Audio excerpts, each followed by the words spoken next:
Bases dropped on a Monday morning. It's Overreaction Monday. Y'all know the drill by now. Atlanta United 1-0 win over the Colorado Rapids. There's plenty to discuss. The reactions have been all over the place, as they usually are these days.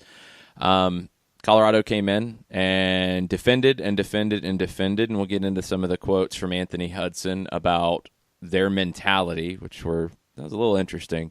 We'll get into some of the news from around the country as well. You had a very interesting incident and the way it was handled in Tulsa and Oklahoma City. We'll talk about that. We'll also talk about Zlatan Ibrahimovic and his behavior last night that some did not care for. Some thought it was great. Portland Timbers target Brian Fernandez was caught in a very interesting video. I wonder how that will go over in Timbers land. And just all kinds of stuff from around MLS, NWSL, and the rest.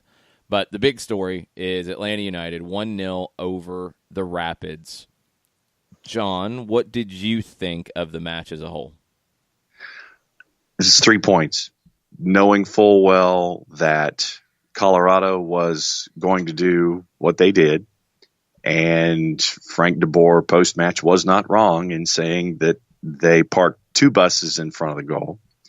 I think the only thing missing was tipping them both over on their sides, slashing the tires, setting them on fire, and trying to create as much of a vision in front of the net where you couldn't see anything as humanly possible. Not a shock that they did that.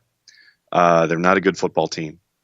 And what you're going to do when you go into that environment is you're going to try to do whatever you can to get out of there with a point. And when possession numbers were 3-1 at one point of the match, didn't surprise me a bit. You saw the occasional counter from Colorado, but most of the time, once it was cleared. They reset in their half of the field and just waited for Atlanta United to come back at them again. So it was not a surprise how they oriented themselves here, and the fact that it took Atlanta United a while, and it took them a great while to finally put the ball in the back of the net. There were chances, but I look at it right now as 3 points. You got full points, you got a result, and you just move on to the next, knowing that Colorado is who they are.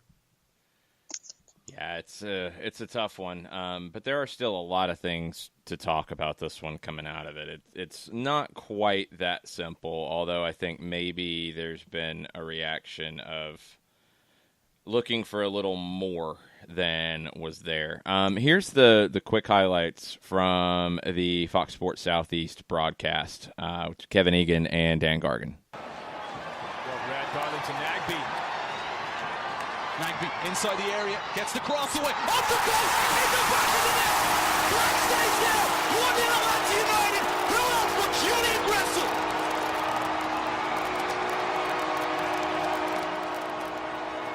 Two changes for Frank DeBoer, and they pay off instantly. On his dribble, he reads this play well, they keep Colorado pinned in, decides to take it himself, and a great near post run from Julian Gressel, opportunistic. Knows that Darlington Nagby is going to take Keegan Rosenberry off the dribble, puts it in a tough spot. Gressel with the work rate to get all the way across the box, get his toe on it, force that.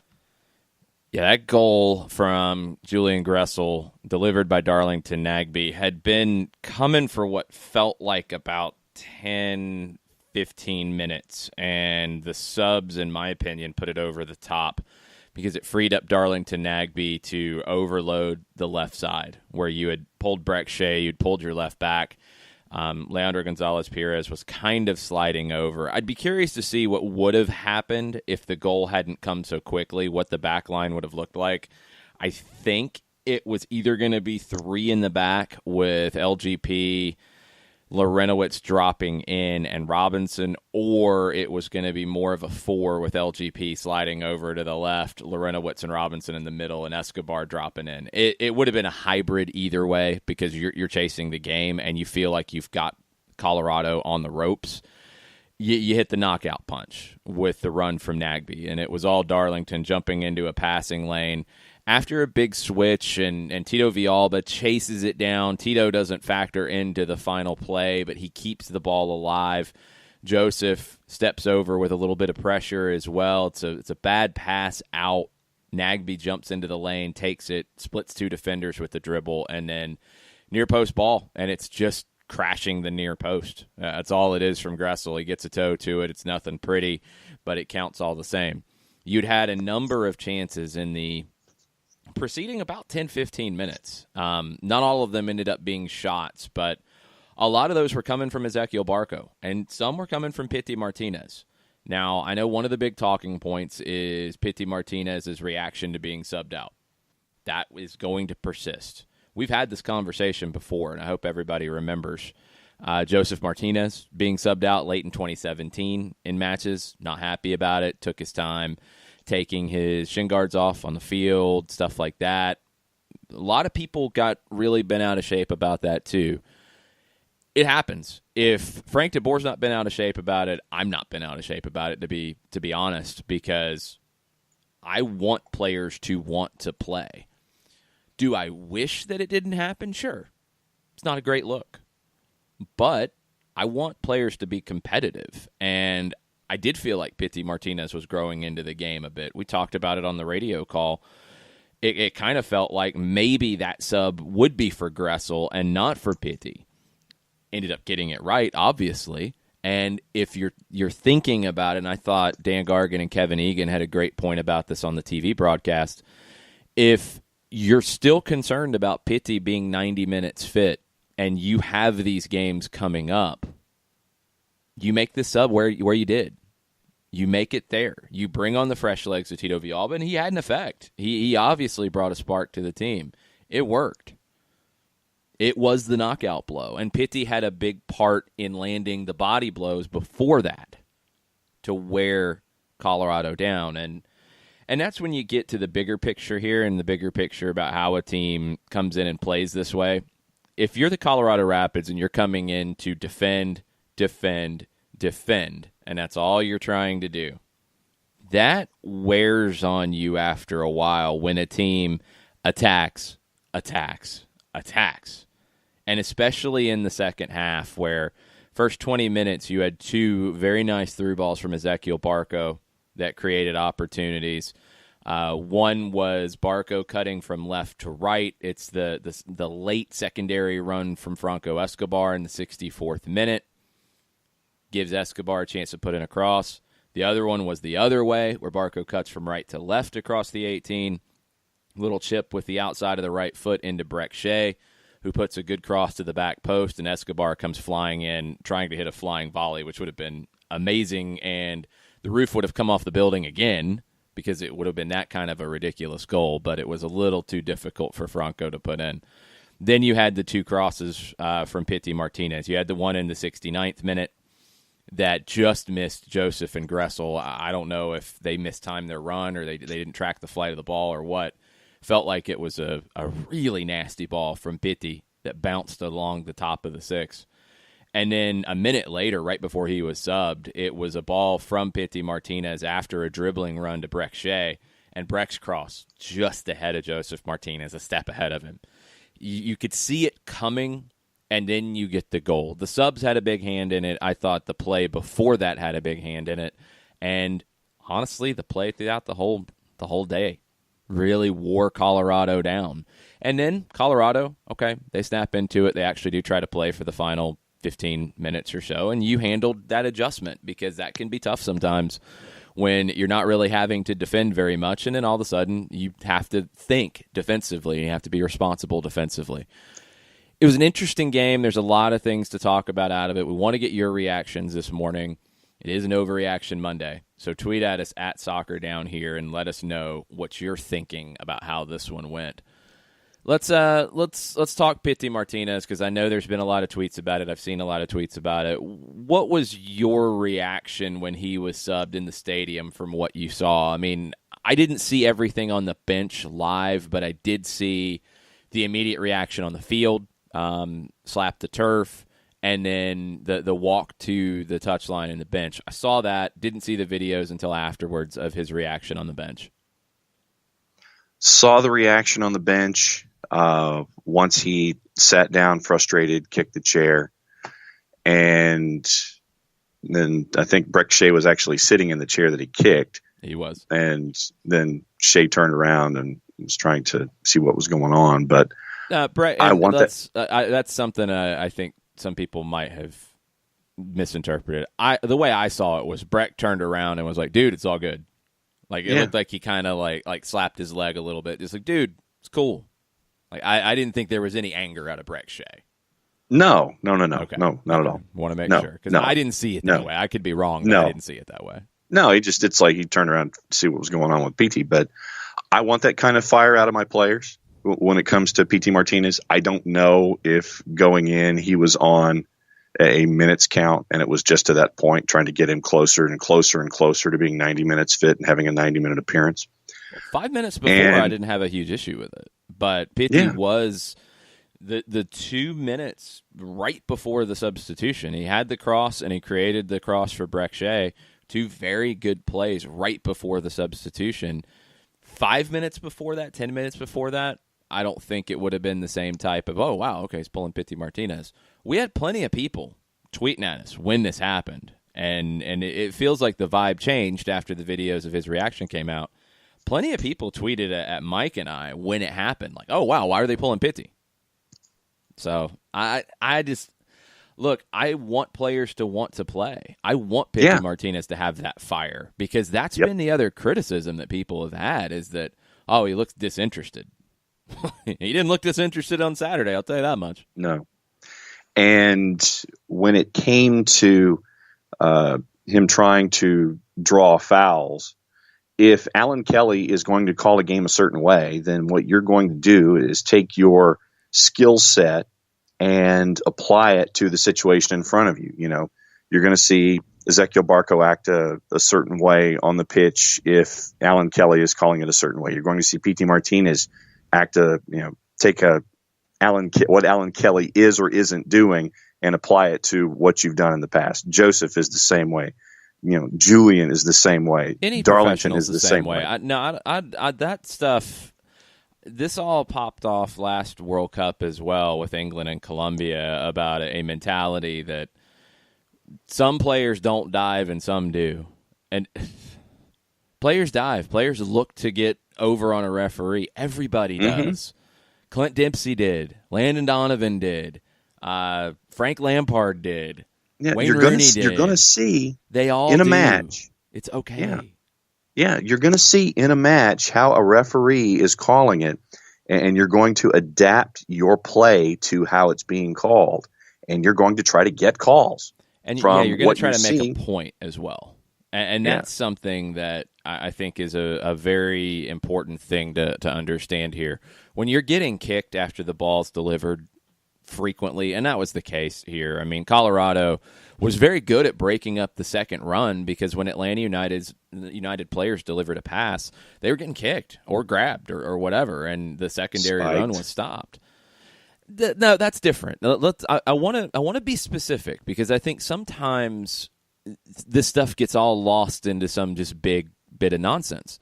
There's a difference between what happened to Jeff Larentowicz in the 10th minute and Ezequiel Barco making a pass and getting chopped down after the ball's gone. Very different situations. The play on Larentowicz in the 10th minute was ridiculous, and there was no yellow card on it. There was no yellow card on that tackle from Declan Wynn. It studs up to the knee. High. That's easily a card. You could go red, although it's the 10th minute. And Alan Kelly does not want to show a bunch of red cards. And I'm fine with that. That coming in. But that's a huge issue. That's different than the little petty stuff about Breck Shea delivering a ball and getting grabbed as he's trying to make a run and following his ball. Barco delivering the ball and getting kicked from behind. Pity Martinez getting kicked from behind. Those are very different situations. But yes, you're trying to make a point to the referee, hey, I'm getting kicked all day long. I know you don't want to throw a bunch of cards, but at some point you have to. It's part of the game. Like it or not, It's part of the game. Until IFAB and FIFA decide, you know what, it's really difficult to have one referee out there doing all of this. And I'm not saying to go to 2 referees or not. I don't know what the solution is. But this sport, to me, is the one where it's the hardest for the referee to cover the whole field. It just is. It's a huge amount of space. The game is faster than it's ever been. And there's times where, yeah, you can con a referee. Go look at Seattle. Go look at Edward Atuesta rolling around after shoving Christian Roldan. And I agree with Roldan. I feel like his arm went up when he was shoved. And, yeah, made contact with Atuesta's face. Absolutely. And this is, to me, where VAR should be able to tell the difference. I felt like Atuesta ran in, shoved Roldan. His arm goes up because he gets shoved. It brushes up against Atuesta's face, and he goes down rolling around like he was punched. And he wasn't. And it was ridiculous. And he should be fined for simulation and embellishment afterwards. I don't know if he will be. Probably won't be. The whole thing started with Roldan shoving somebody, so he's not completely off the hook here. But that's going to happen because you can get calls, and calls in this game are bigger than others. A red card completely changes the trajectory of a match. It's going to happen. There's also a big difference between the way the game is called in different countries. And we've seen it historically when players come from South America to the United States. They disagree with the way the referees call the game. It's not what they're used to. It's not that the South American leagues are not physical. I think some people take it as that way, and it is definitely not that. I mean, when people say that, oh, Miguel Almiron's going to have a hard time going to the Premier League because, wow, he's never dealt with this. No. Go watch games in Argentina and watch the tackles. The difference is you don't get some of the cheap stuff. You don't get the kicks after the ball's gone. You don't get quite as much of that. It's handled a little differently in that regard. And I do think that skilled players are protected a little bit more because that's part of the game that is enjoyed in South America. I want that to be the case here. I don't want to watch good players get kicked out of the game. It's happened in European leagues too, and I don't like that. I want the skill to be the priority focus of it. Anyway, that's a lot of philosophical stuff. Pity Martinez was angry about being subbed out. I'm fine with it. Frank de Boer didn't really say anything about it afterwards, so I'm assuming he's not upset about it. It's part of the game. You've seen it from many, many major players around the world. I don't have a problem with it. I really don't. Now, if it becomes an issue with the way he interacts with his teammates, yes, then that's a problem. There's no hint of that right now. I know Gressel and Pity Martinez had words at the end of the first half. Go back and look at it. Gressel wanted a ball played in right at the end of the half. There were 2 minutes of stoppage time. I think it was up against the second minute. Pity had just had a run-in with Kellen Acosta where Pity had kind of grapevined Acosta's leg. He kind of kicked out a little bit. I think the ref handled that correctly. There was nothing in it. Pity played it backwards instead of putting in the cross right at the end. Gressel was between 2 defenders. He didn't have a ton of space. It wasn't a wide-open, obvious ball either. They're on different pages. They have words at the end of the half. Again, it happens. These are professional athletes. They're competitive. I'm fine with it. I didn't see Pity or Gressel refuse to pass to one another in the second half. Don't blow things out of proportion because you're frustrated about the results. That's the one thing that I would hope doesn't happen, because there's been some wild takes and some wild speculation that's making the rounds, and that's all it is right now, is guessing games. Be careful with that. Be careful with trying to read too much into things, and we'll see what happens. We'll hear from Frank de Boer. We'll hear from Leandro Gonzalez, Perez, Julian Gressel, Darlington, Nagbe right after the break. Stay with us. We'll be right back. Today's show is presented by Apolinsky & Associates, personal injury lawyers with over 30 years of experience, supporters of Atlanta United, Faction, and Inter-Atlanta Youth Football Club. If you've been hurt in a wreck, contact Steve today at steve@aa-legal.com or call in 24/7 at 404-377-9191. The initial consultation is free. A ranger station. I'd like to report a bear hug. Okay. I put out my campfire and Smokey Bear hugged me. So you drowned the fire, you stirred it, drowned it again, and felt that it was cold? Uh-huh. Yeah, but he's just letting you know you did good. Bear hug from Smokey Bear. Status update. I'm gonna let you go now. There are many ways to start a fire, but one sure way to put it out. Learn how you can do your part at SmokeyBear.com. Sponsored by the U.S. Forest Service, Ad Council, and your state forester. We know that every driver is different, and a one-size policy does not fit all. That's why Country Financial offers a variety of discounts, so you get the coverage you need and the savings you deserve. From good driver to good student, multi-policy to multi-car, we've got a discount to suit every driver. Call Jason Wright at 678-568-6871 today to see what you could save. On Facebook at Jason Wright Agency, or by phone at 678-568-6871. Discounts vary by state. Policies issued by Country Mutual Insurance Company, Country Preferred Insurance Company, or Country Casualty Insurance Company, Bloomington, Illinois. Every hiring manager knows that a company is only as good as the people it's made from. So where do you find the best people? That may surprise you. Meet the grads of life. Young adults of unique determination and experience. An ideal fit for your company in an entry-level position, internship, or even mentorship. They might not have every qualification you typically look for, but they're exactly who your company needs. This is talent worth knowing about. Go to gradsoflife.org to learn how to find, cultivate, and train this great pool of untapped talent. Brought to you by the Ad Council and gradsoflife.org. Welcome back. Overreaction Monday, 1-0 win for Atlanta United over the Colorado Rapids on the weekend. Let's hear from Atlanta manager Frank DeBoer. This is about Pity Martinez and the number 10 role. Gonzalo Martinez played like the number 10, and so he was really the number 10. And maybe he was not, his best play, but it doesn't matter. It was his first starting, ever a lot of times, and so, but he has to get used to it. He has to get used to the surface and everything, and also the style of play of the MLS, of course. So, he's our number 10 normally, and we want him a little bit close to Joseph Martinez. They have a good combination, and hopefully in the future we're going to see a lot more of, hopefully good combinations with them. I think there's a couple things that went into that. It was Pitti starting in the middle and Barco out wide. And I thought in the second half when the play improved, I thought it was because Pitti was flaring out wide and Barco was in the middle and Barco was getting more touches.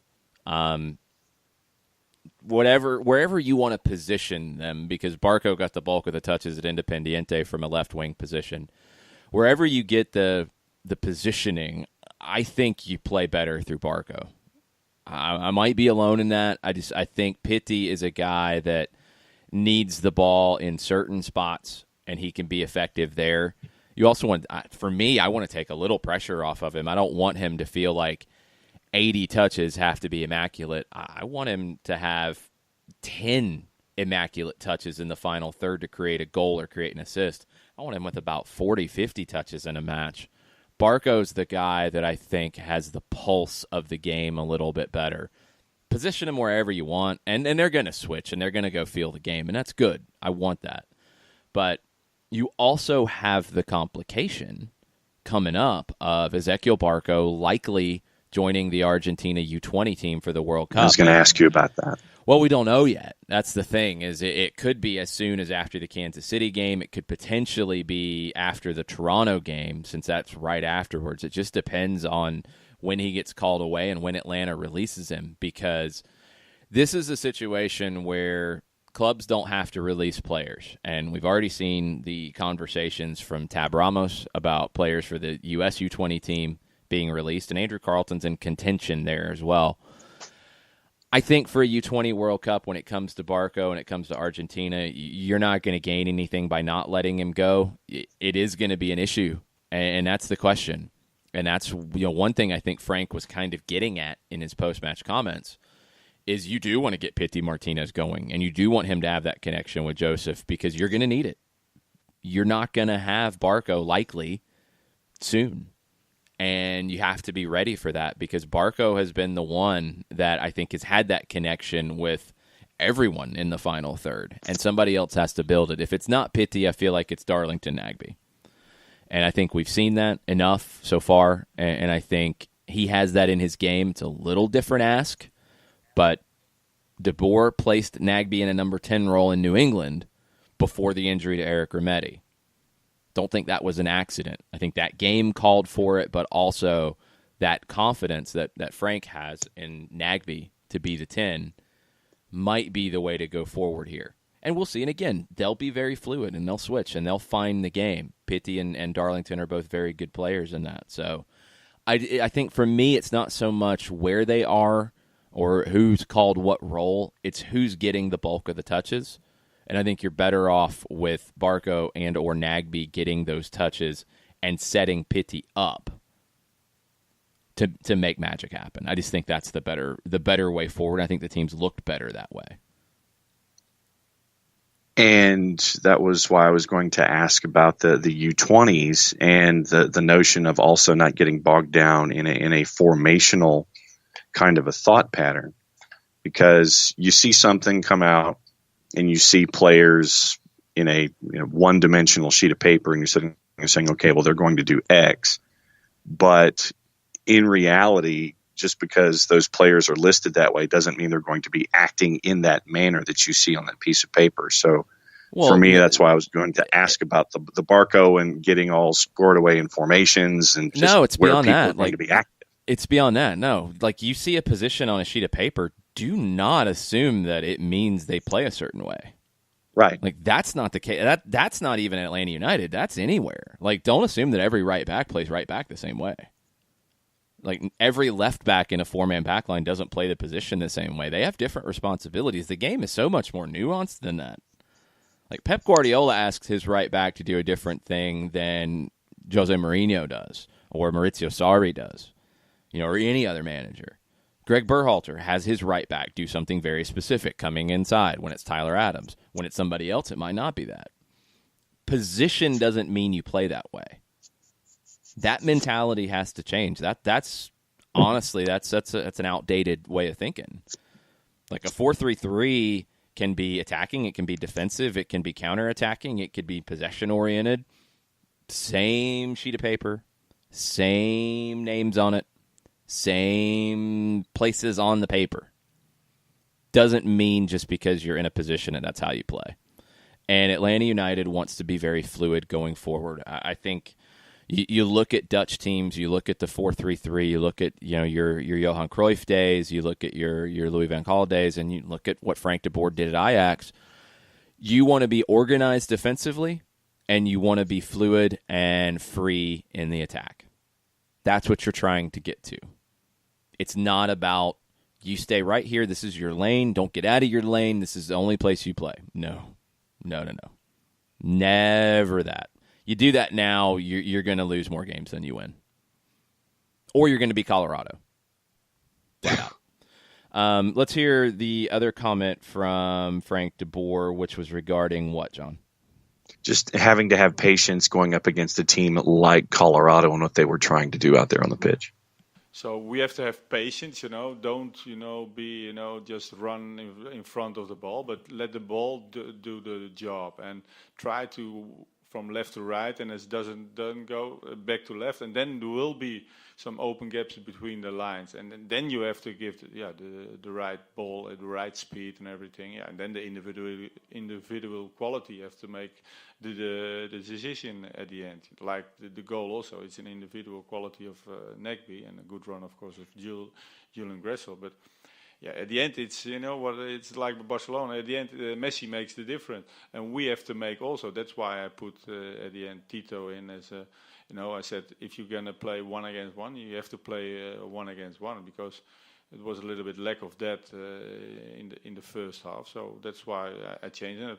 I changed all offensive with Breakout and Darlington on his position. At the end, it helped us because Darlington had a crucial role, of course, in the goal.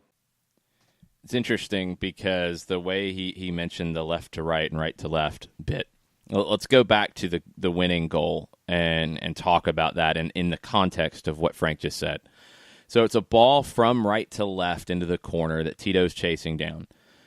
You're trying to create overloads where you can, and if the overload doesn't work, then you want to switch it to the other side quickly because you should have somebody free. When you overload on one side, that should pull defenders over.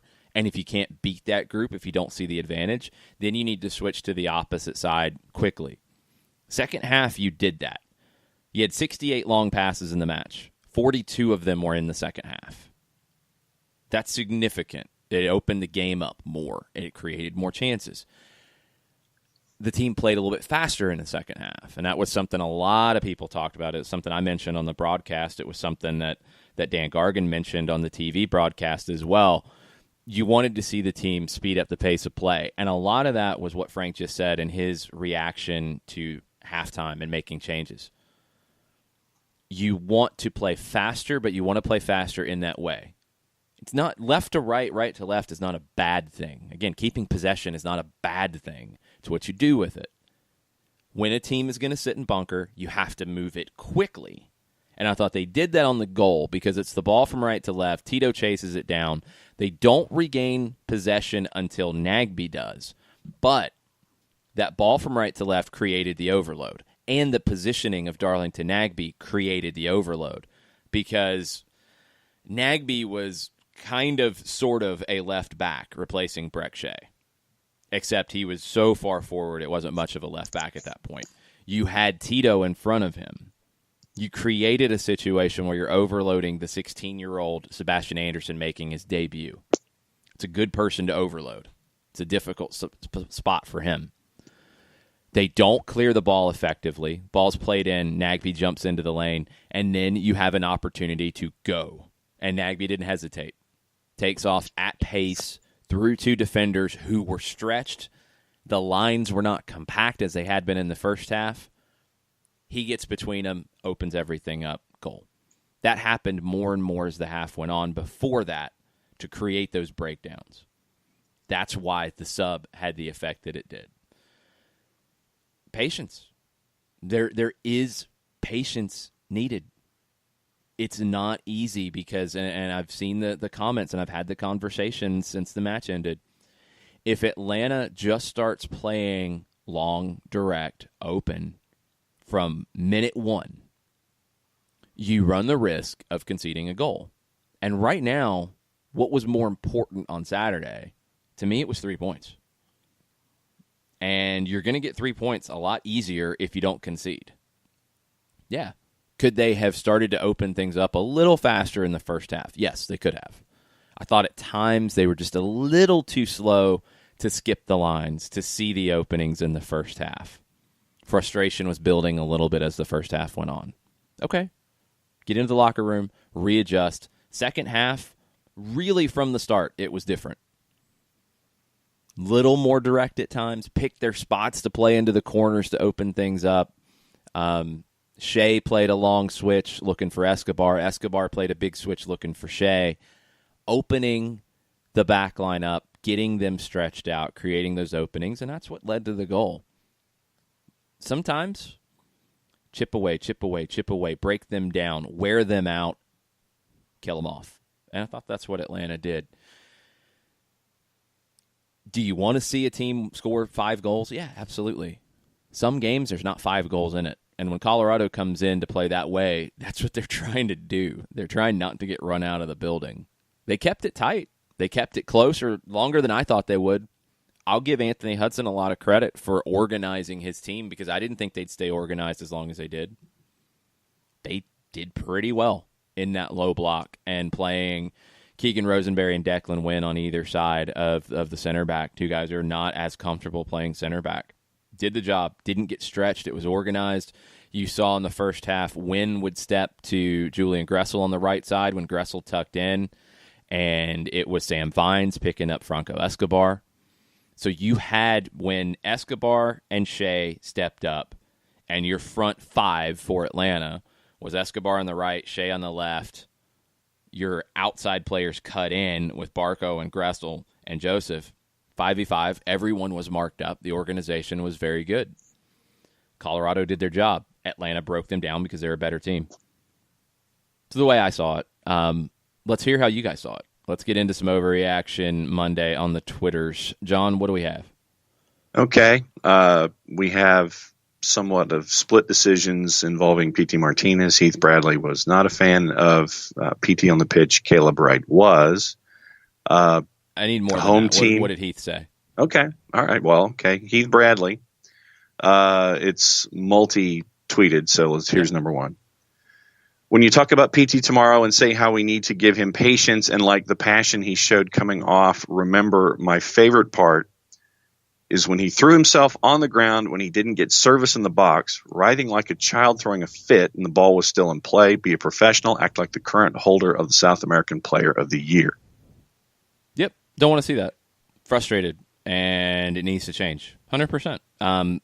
I think that's a little exaggerated because I don't remember him rolling around when the ball's still in play and he's got a chance on it. I'm trying to remember that incident, to be honest. I remember him going down a couple times, but I don't remember that one specifically. And if please tell me when it was so I can check it out. I've noticed that from times when he's gone down, he's been frustrated, slapped the ground, whatever. Yep. Yeah, I wish he wasn't frustrated, but I'm also not going to say that he's a horrible guy or any of this stuff because of it, and I want players to have fire. I'm good with that. Then second half of Heath's idea, Joseph gets mad when you sub him or he misses a sitter, but I don't remember him throwing a fit until the ball's out of play.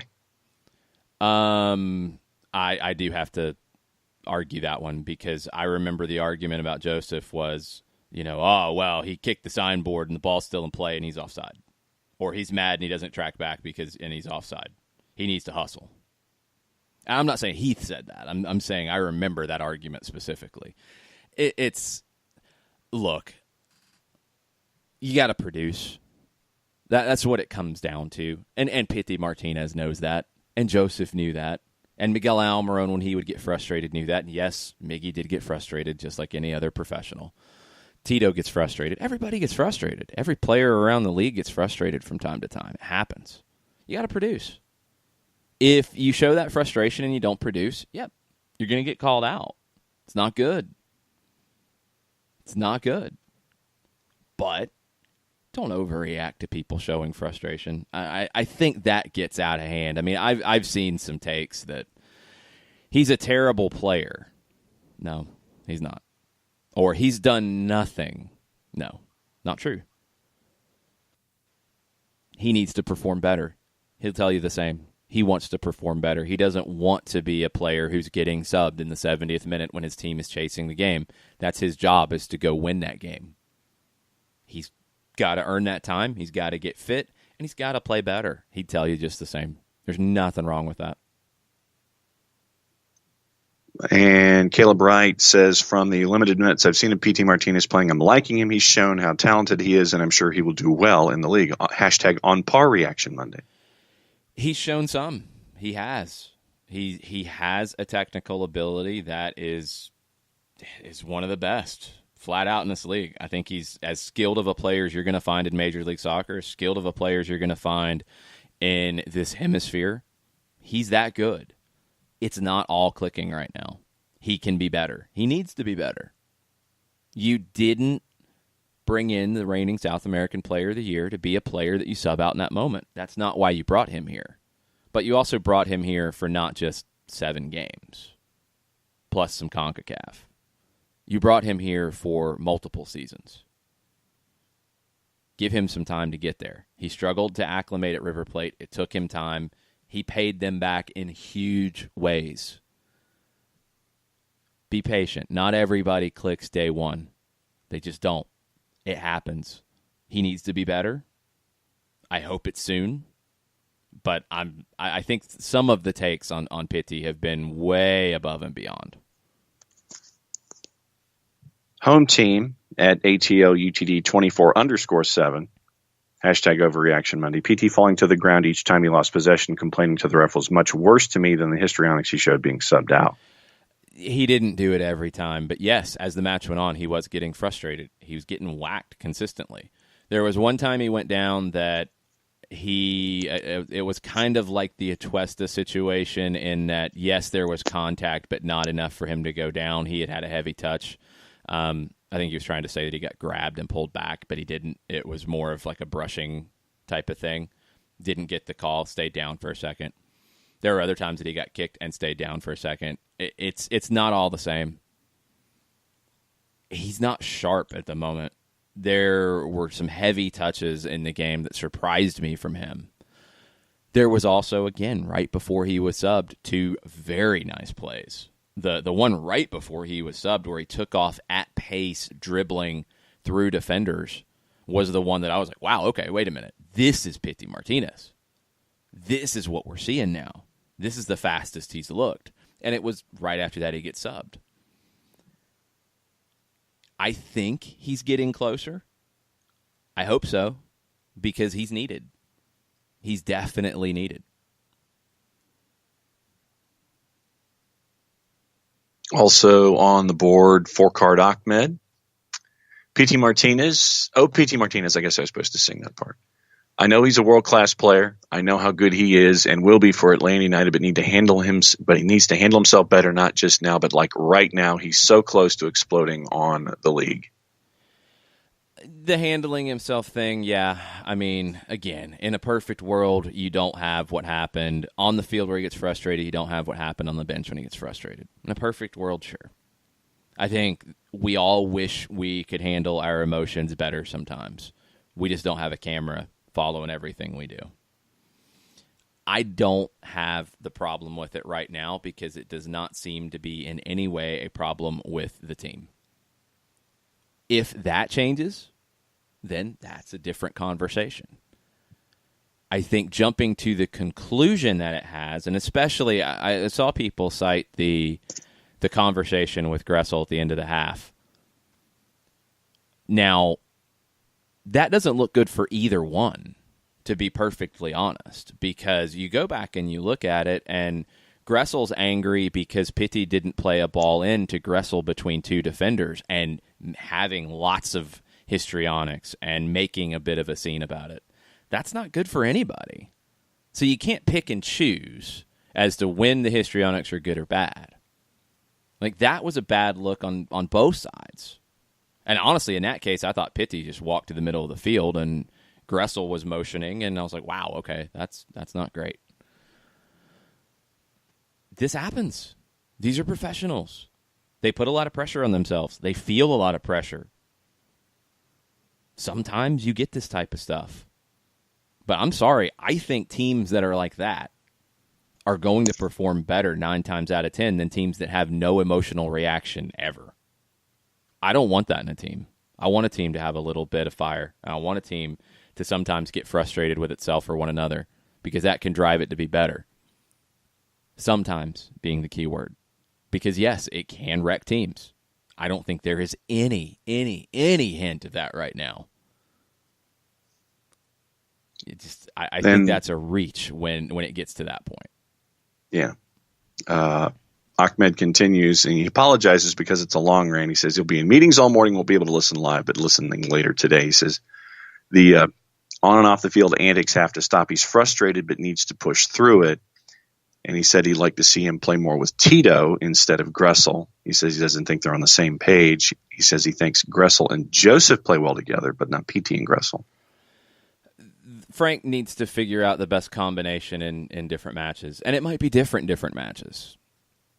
You're not getting everybody hitting on all cylinders right now.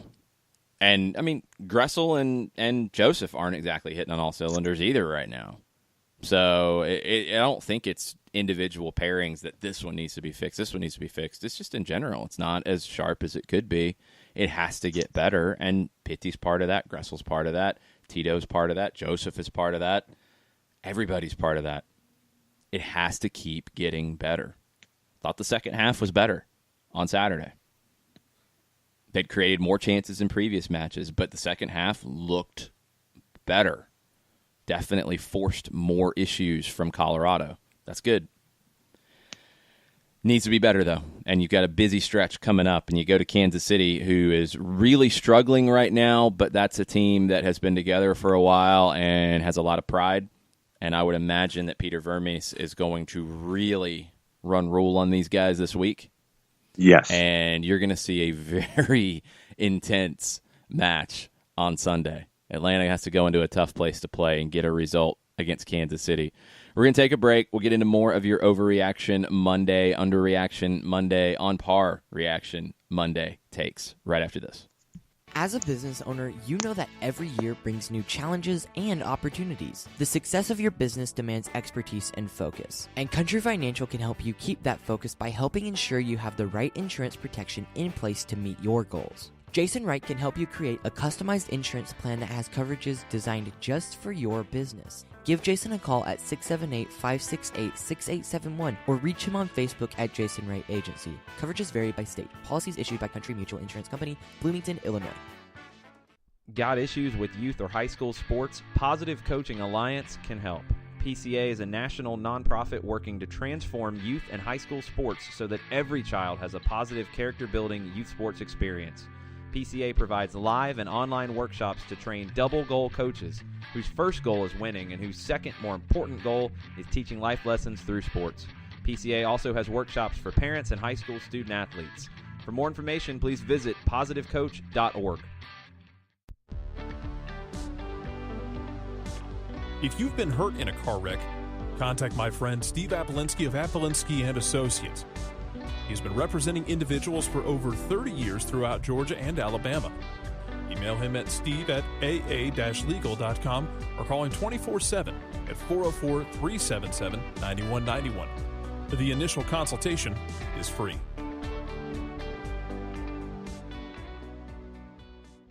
I adopted Bento in 2010 from a shelter. This cat makes me make art. He's always motivating me to draw pictures of him. He just is motivating artistically. He's my best friend, but a lot of people know him as Keyboard Cat. Keyboard Cat, YouTube star and shelter pet. Amazing adoption stories start in shelters. Start yours today. Visit theshelterpetproject.org to find a pet near you. Brought to you by Maddie's Fund, the Humane Society of the United States, and the Ad Council. Welcome back. Soccer Down Here, Overreaction Monday. We're getting into the Twitter timeline. We've got Jessica Sharman from the Unrelegated podcast joining us at 10 o'clock. She was part of a big event that quite a few of you were a big part of yesterday over at Grady High School that raised a lot of money for soccer in the streets. We'll talk to Jess about that. We'll see how she's holding up after, I think it was a difficult tournament for her Colombian side. But also see just how everything went on the day and what that type of fundraising means for the organization. But let's get back into the Twitter timeline. Atlanta United 1-0 over Colorado Rapids. What do we have? Chris Hutchison says, welcome to Bunker Dome. Yep. Because that's how teams are going to come in and play. Because, one, it's difficult. Two, it's giving Atlanta problems right now, and it's given Atlanta problems in the past. So... 3, don't get run out of the building. That's what's happening right now. And Atlanta has to find ways to deal with it, whether it's free kicks, whether it's switching the play quickly, whether it's changing some personnel, moving some pieces around, making adjustments in match. You have to keep working at it. You can't get mad because the team's going to come in and bunker. That's just what some teams are going to do. Go ask Pep Guardiola about teams bunkering against him. Probably about half of the games he plays. Burnley, everybody. Every club in Spain. That's a little... And, okay, let's talk about that. So, Manchester City pushing for a league title. Burnley, what are they playing for? Positioning and the distribution of dollars. And how much of a difference would it make in positioning for them to go from one spot to another? Not much in the relative sense, because I know that we looked at the numbers and it was like £100,000 one way or the other. But yeah, you still get the same share of the TV revenue. And it was at Burnley, correct? Yes, Turf Moor, traditionally tough place to play. So let's compare the notes here. Burnley at home in front of their fans sits and bunkers against Manchester City when a win, a loss, a draw means really nothing for Burnley outside of a few $100,000 in the revenue bucket. They bored their fans to tears. However, I don't know how bored their fans were by it because of who Burnley is as a club. Colorado came in on the road and did that in front of Atlanta's fans because Colorado had maybe 50 fans who were there. You're not trying to entertain your fans on the road. And they don't care. They came in and defended and sat deep. It happens. Pep has seen this with Barcelona, and yeah, Frank de Boer mentioned Barcelona and the challenges that they face with this because Pep faced it at Barcelona against every team in the league outside of Real Madrid. I mean, Atletico kind of plays a defensive style. I don't know if I would go to full bunker on them. Maybe on the road, Atletico would break that out against a Barcelona. But yeah, I think Simeone just likes to be chippy. They're a defensive team, so that's a little more their mentality, and you do get that sometimes. But it's what teams who have a lot of talent have to do. They have to figure out how to deal with bunkering opponents. Just flat out. It's going to happen. You can't avoid it. You have to get better at dealing with it. You need the early goal, and you can't concede a goal. They didn't concede a goal this weekend. They didn't get the early goal. Colorado strengthened in the first half, but then Atlanta made tweaks in the second, and the second half was much better from Atlanta United in terms of putting Colorado under pressure. Even when chances didn't happen from it, the two plays, really from the 64th to the goal, the 10 minutes preceding it, when I went back and watched the match last night, you had the ball from Barco to Escobar, who made a late run. Barco being patient, holding the ball, waiting for the additional runner from late, from deep in Escobar, chipped it over, played him in. Right after that, 66th minute, it's the other way. It's Barco cutting from right to left, being patient, waiting for the run from Breck Shea, the chip in, Shea cross, just out of the reach. You're getting moments in the 10 minutes before the goal, the breakthrough, the subs, the goal. You have to build to that, and I thought Atlanta did a good job of it. And at Turf Moor, it was a goalless first half.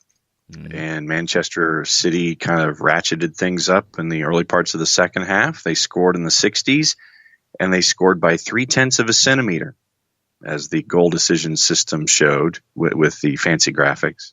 But that's all you need. You got out of town, 1-0 win. Manchester City gets full points, and they're still at the top of the table over Liverpool. Look, you don't want to talk about it, but these things. This is how you have to play. And if it's Manchester City, if it's Atlanta United, if it's whoever, if you come out and ratchet things up or get reckless or risk more in the first 10, 15 minutes and you concede, it just gets even harder. You do have to build into the game, and you have to have patience and you have to have confidence that you will break them down. Atlanta did that. That's a good step in the right direction. Emery Russell. Obviously, I wish the game had been closed out earlier, but this game was similar to our game against Colorado in 2017 when we had a new team and new coach. I'm still confident going forward. I expect Kansas City to play much less compact, which will benefit us. #Overreaction Monday. Yeah, very similar to that 2017 game where it was like, okay, knocking on the door, knocking on the door, knocking on the door. There it is, finally. And it was a moment of individual brilliance from Joseph after a good ball in from Brandon Vasquez. That was another one where Colorado had a couple of chances in the first half, forced a save from Alec Can on one and hit one off the top of the crossbar on another, and that was about it. Colorado had 2 shots in the first half, both of them on target, had 1 shot on target in the second half. You do have to be careful because they did look okay on the break, so that gives you a little bit of pause if you're Atlanta United. You just have to manage the match in front of you. Not every game's the same. You don't play Colorado the same way you played New England. You're not going to play Kansas City the same way you played Colorado. You do have to play the match that's in front of you. And there's the mentality that if you're a good team, you don't worry about the opposition. And yeah, that's something managers say. It's not what managers do practically. And you look at a manager who's getting a lot of attention today. We're going to talk about him a lot on Soccer Over There tonight. Marcelo Bielsa. Marcelo Bielsa was one of the first to bring opposition analysis into the world of football. Pep, same thing. Mourinho, in a completely different way, but same thing. That was how Mourinho, made his name, was opposition analysis.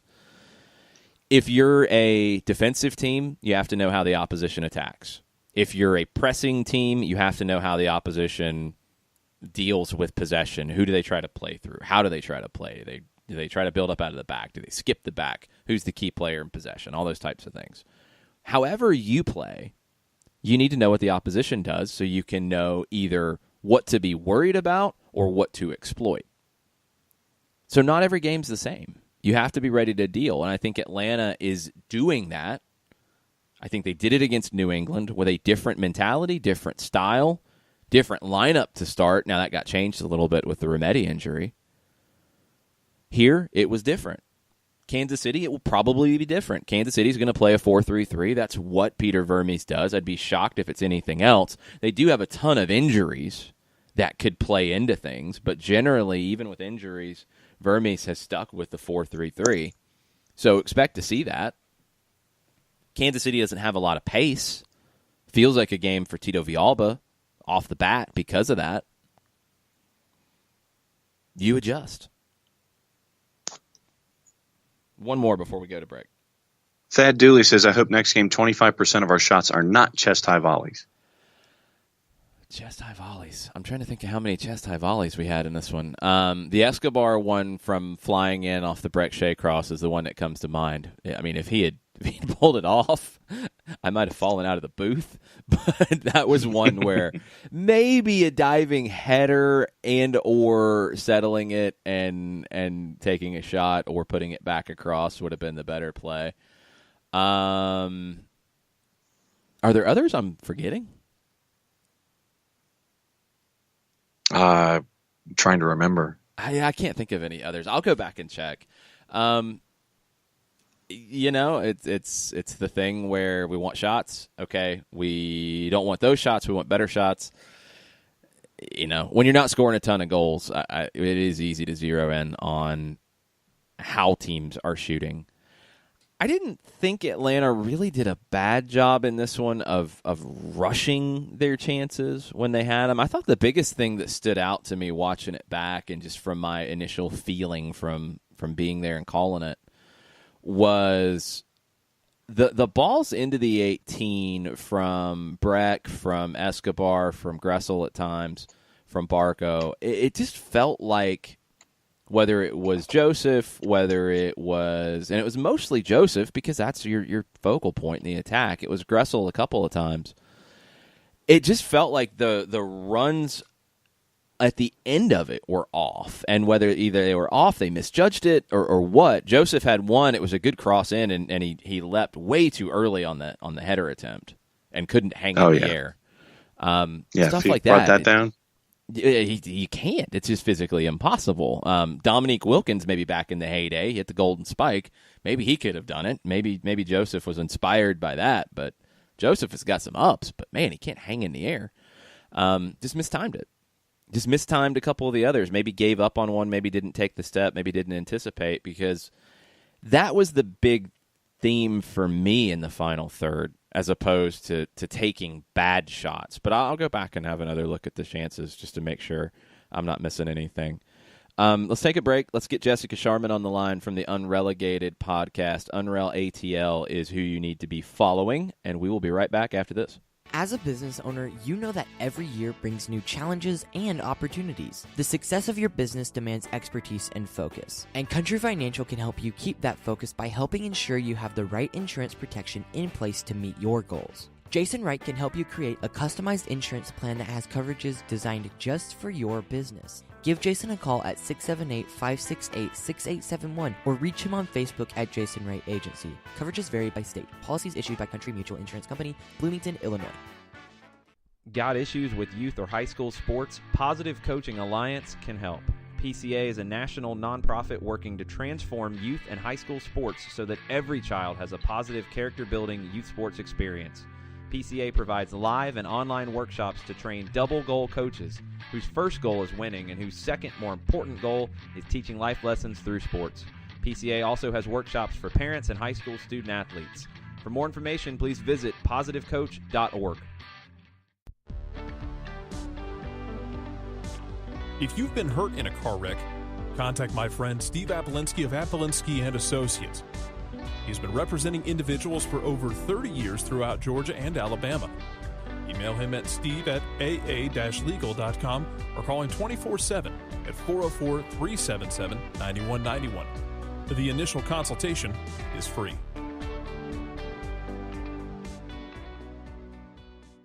I adopted Bento in 2010 from a shelter. This cat makes me make art. He's always motivating me to draw pictures of him. He just is motivating artistically. He's my best friend, but a lot of people know him as Keyboard Cat. Keyboard Cat, YouTube star and shelter pet. Amazing adoption stories start in shelters. Start yours today. Visit theshelterpetproject.org to find a pet near you. Brought to you by Maddie's Fund, the Humane Society of the United States, and the Ad Council. You're listening to Soccer Down Here daily on SDH Networks, a division of OSG Sports. Find us at Soccer Down Here on Facebook and Twitter. The time is now the top of the hour. Peep, y'all. And we're back. Hour number 2. Soccer Down Here, April 29th. Jessica Sharman from the Unrelegated podcast joins us now. What's up, Jess? Icing my legs, relaxing, getting some much-needed rest after yesterday. Yeah, let's start there. So the ATL Nations Cup was yesterday. Thanks to everybody who came out last Monday for our fundraiser over at RERA. That was wildly successful, and we'll be doing more stuff like that. Don't you worry. But how did everything end up going off the field with the fundraising for yesterday? Have wished for a better day. Honestly, we entered in Sunday morning. I checked. I think we're about 47K, which was 3K short of our 50K goal, but more than we'd ever raised in the Nations Cup. It was the 4th year of the Nations Cup. But after some crazy generosity on the day, I think a lot of the players really got into it. There were a couple of last-minute battles for fundraising champions. We ended up hitting the 50K goal in the middle of the tournament, which was absolutely incredible. On the downside, Germany did overtake. In the last minute, their captain decided to donate. He told me he was in the bathroom as he donated the last $100 that led to Germany overtaking Colombia in the fundraising. But at the end of the day, as much as, a little bit disappointing from my end that the team I was playing on didn't win, that's all part of how these tournaments work. You encourage that sort of friendly competition, your nation allegiances, and that's how you end up hitting the goals, and that's how you end up making a difference. And at the end of the day, I think every single player that partook, whether they were happy with their performance on or off the field, they were extremely happy to be part of actually making a difference. And it's a fundraising tournament, first and foremost. We're all competitive, but at the end of the day, as long as we can change lives, we're all winners. Yeah, that's what was very cool about being out there yesterday is, I know how seriously the captains take the fundraising side of it. And honestly, I think, it's probably taken more seriously for Nations Cup off the field than on the field, which is great. And to hit that kind of number, that's a number that, that can serve hundreds of kids year-round for soccer programming. It's not an insignificant amount. It's not what Burnley would get from getting an extra point from being defensive at against Manchester City and boring their fans to tears. It's not that. It's going to have more of an impact than that, I think. It's a big deal, and to hit over 50,000, that's incredible for the organization and for the kids, and it's a credit to all the hard work that you guys put in.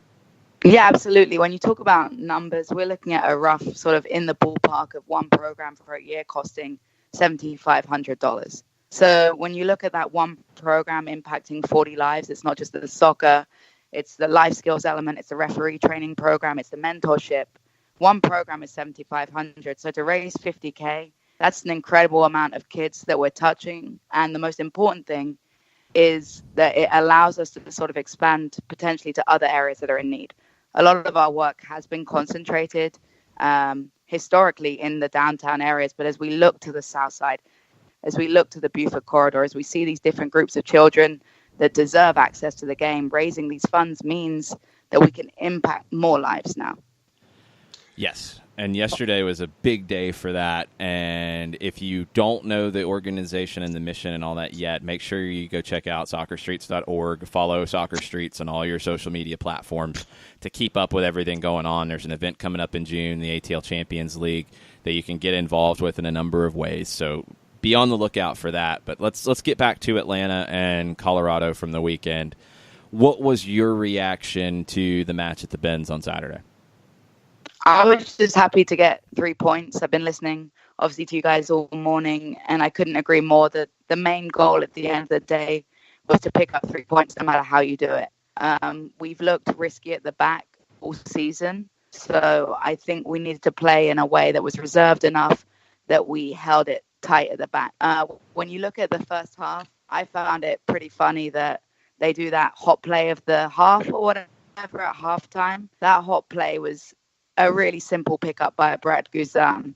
I think they were really looking for something that could have been a hot play of the game because it was so reserved in the first half. Come second half, as you said, they upped the tempo. It was nice to see. And I think we played more like an Atlanta United that was recognizable. We started looking for those gaps in the back. And right before Peter came off, like you said earlier, I couldn't agree more that you started to see a bit of a flare of the player he was. He put in a teasing ball. It was like the perfect ball because it put Howard in a position where he didn't know whether to come for it or not.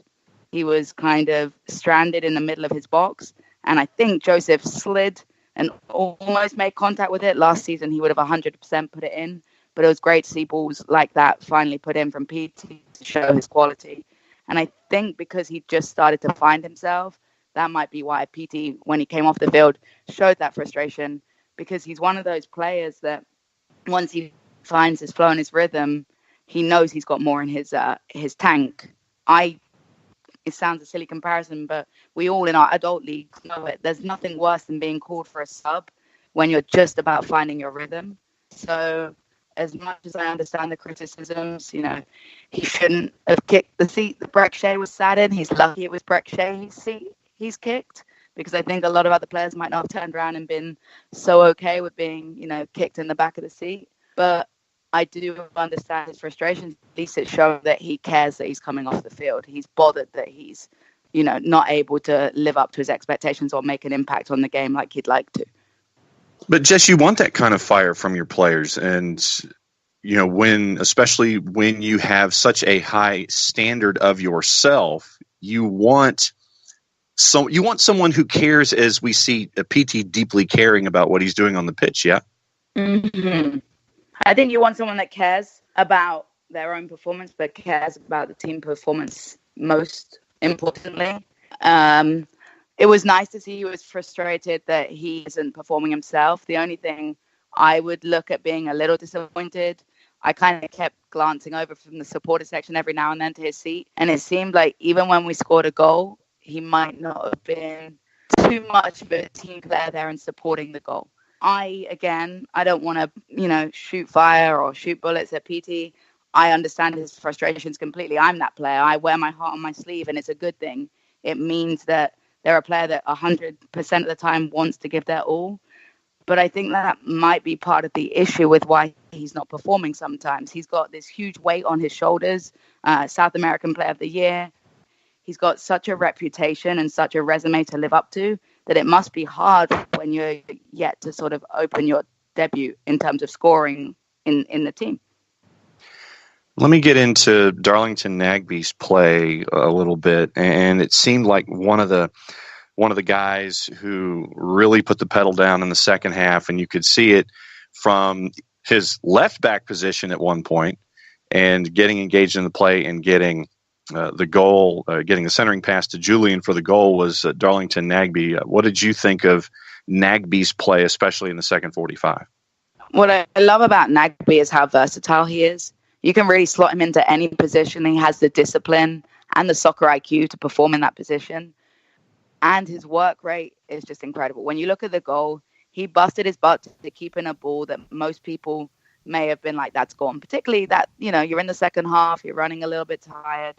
He busted to make sure he kept that ball in play. I was a little bit worried after we scored because from the angle that I looked at it, it looked like it might have gone out of bounds. So I was like, you know how it is with VAR these days. Until the referee blows his whistle, you're not 100% sure. I think he had a moment where he was actually talking to the VAR official about whether it had gone out of bounds. But Darlington really worked well, put in a dangerous ball, and Gressel showed the work rate and that sort of 100% effort to make sure he busted his butt to get a touch on that ball, because it would have been easy to sort of, think the goalkeeper was going to come take it. So I love Nagbe because I think he's so versatile, and he also comes across as someone that's willing to play in whatever position needs to be played in order to suit the team. Who else stood out to you with strong performances on the weekend? I thought Jeff had a great performance because he was silent. You didn't have to see too much of him, but from that sort of position, that's what you want to see from Jeff. And I think LGP, for me, after having a very rocky week last time, he faced a lot of stick about the 2 goals. He made some rash decisions. I thought his decision-making Saturday was a lot more on the game. His positioning was better. I only remember one time that maybe he was caught out of position because of his need to go forward at all times. So those 2 stood out for me in particular. And then I would have said Nagbe as well.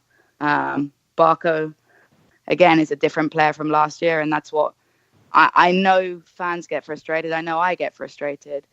But when you look at the Barco of last year compared to this year, it's almost an unrecognizable difference. And it does take time to adapt. And maybe that's what PT, hopefully it doesn't take a whole year in the MLS to do that. But you have to give time and you have to give patience. You have to adapt.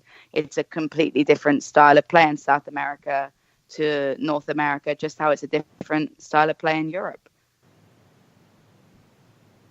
And now you're running into a bit of schedule compression here, but you're heading into a match with Sporting Kansas City.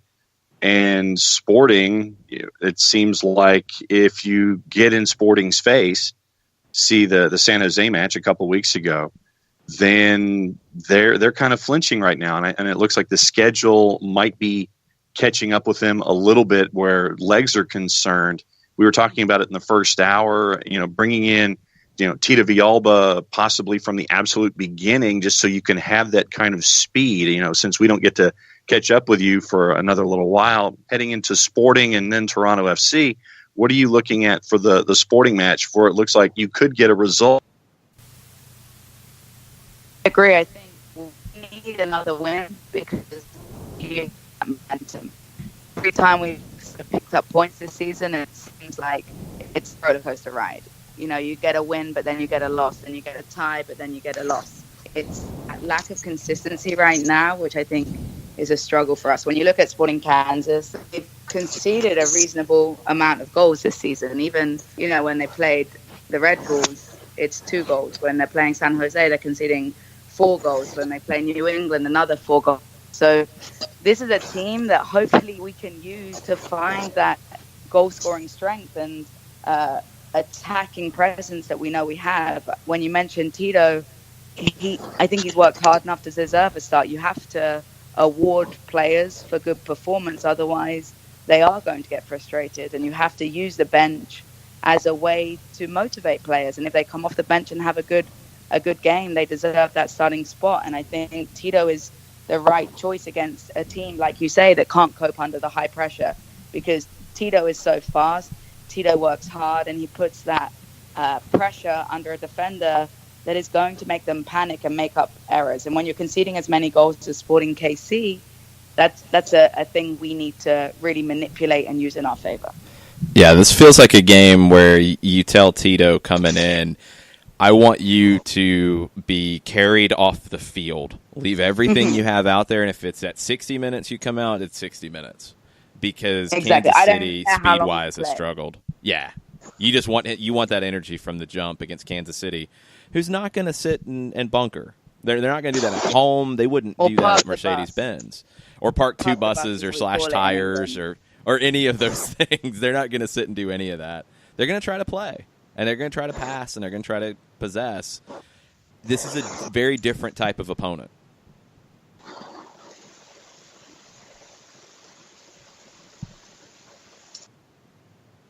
It's a very different type of challenge this weekend than it will be in other matches and than it was this past weekend.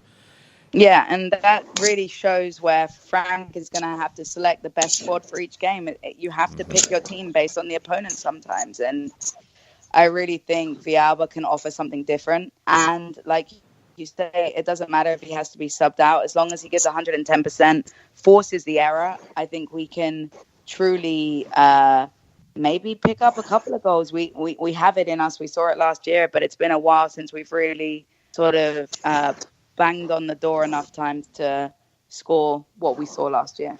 Yeah, I mean, this will be the first time. It's different than New England. I think you almost have to push that to the side.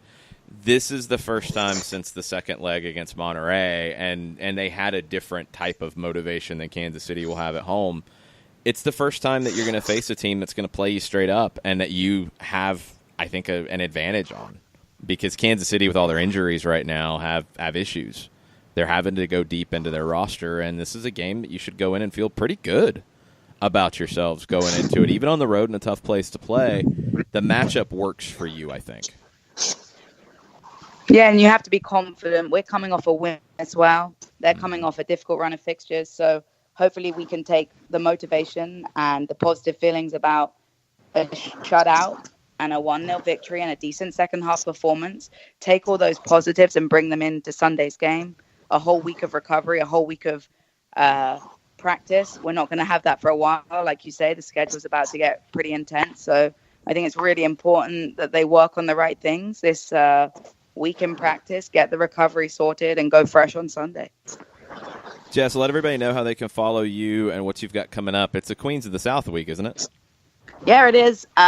Kelly is going to be on the beer bus this Tuesday, so I may be featuring a different partner, a different queen this week. We shall see. And Kelly also recovering. I need to give her a little shout out for this. She did score a header this weekend in the Nations Cup. It was quite beautiful. The Iceland goalkeeper may be complaining that he was still putting his goalkeeper gloves on, but the goal counted nonetheless. So anyway, you can follow me at Jessica ATLUTD. Soccer Streets is at Soccer Streets. Queens of the South, as you all know, part of the unrelegated network. We'll still be recording this week, so I'm looking forward to that. Awesome. Thanks for joining us. We'll talk to you again very soon. And congrats on everything yesterday, too. Thanks so much. Take care. Thanks for everyone's support. We're going to take a break right here. We'll be back after this. Today's show is presented by Apelinsky & Associates, personal injury lawyers with over 30 years of experience, supporters of Atlanta United, Faction, and Inter-Atlanta Youth Football Club.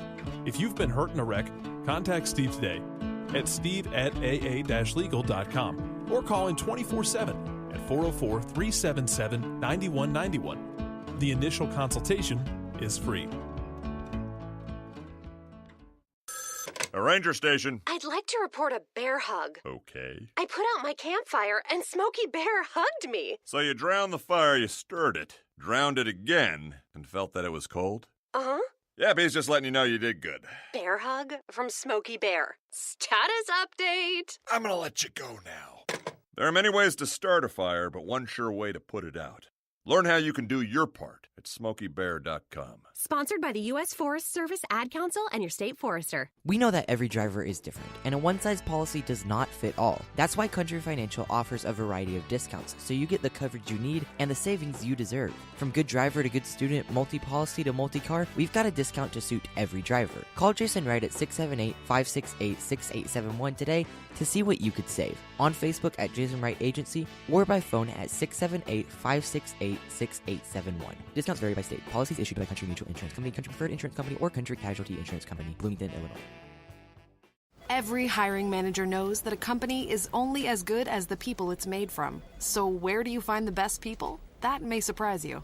Meet the grads of life. Young adults of unique determination and experience. An ideal fit for your company in an entry-level position, internship, or even mentorship. They might not have every qualification you typically look for, but they're exactly who your company needs. This is talent worth knowing about. Go to gradsoflife.org to learn how to find, cultivate, and train this great pool of untapped talent. Brought to you by the Ad Council and gradsoflife.org.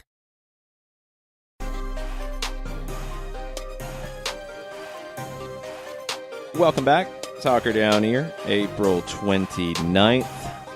Let's get into some of the other news around the country before we get back into the Overreaction Monday timeline. Big incident over the weekend.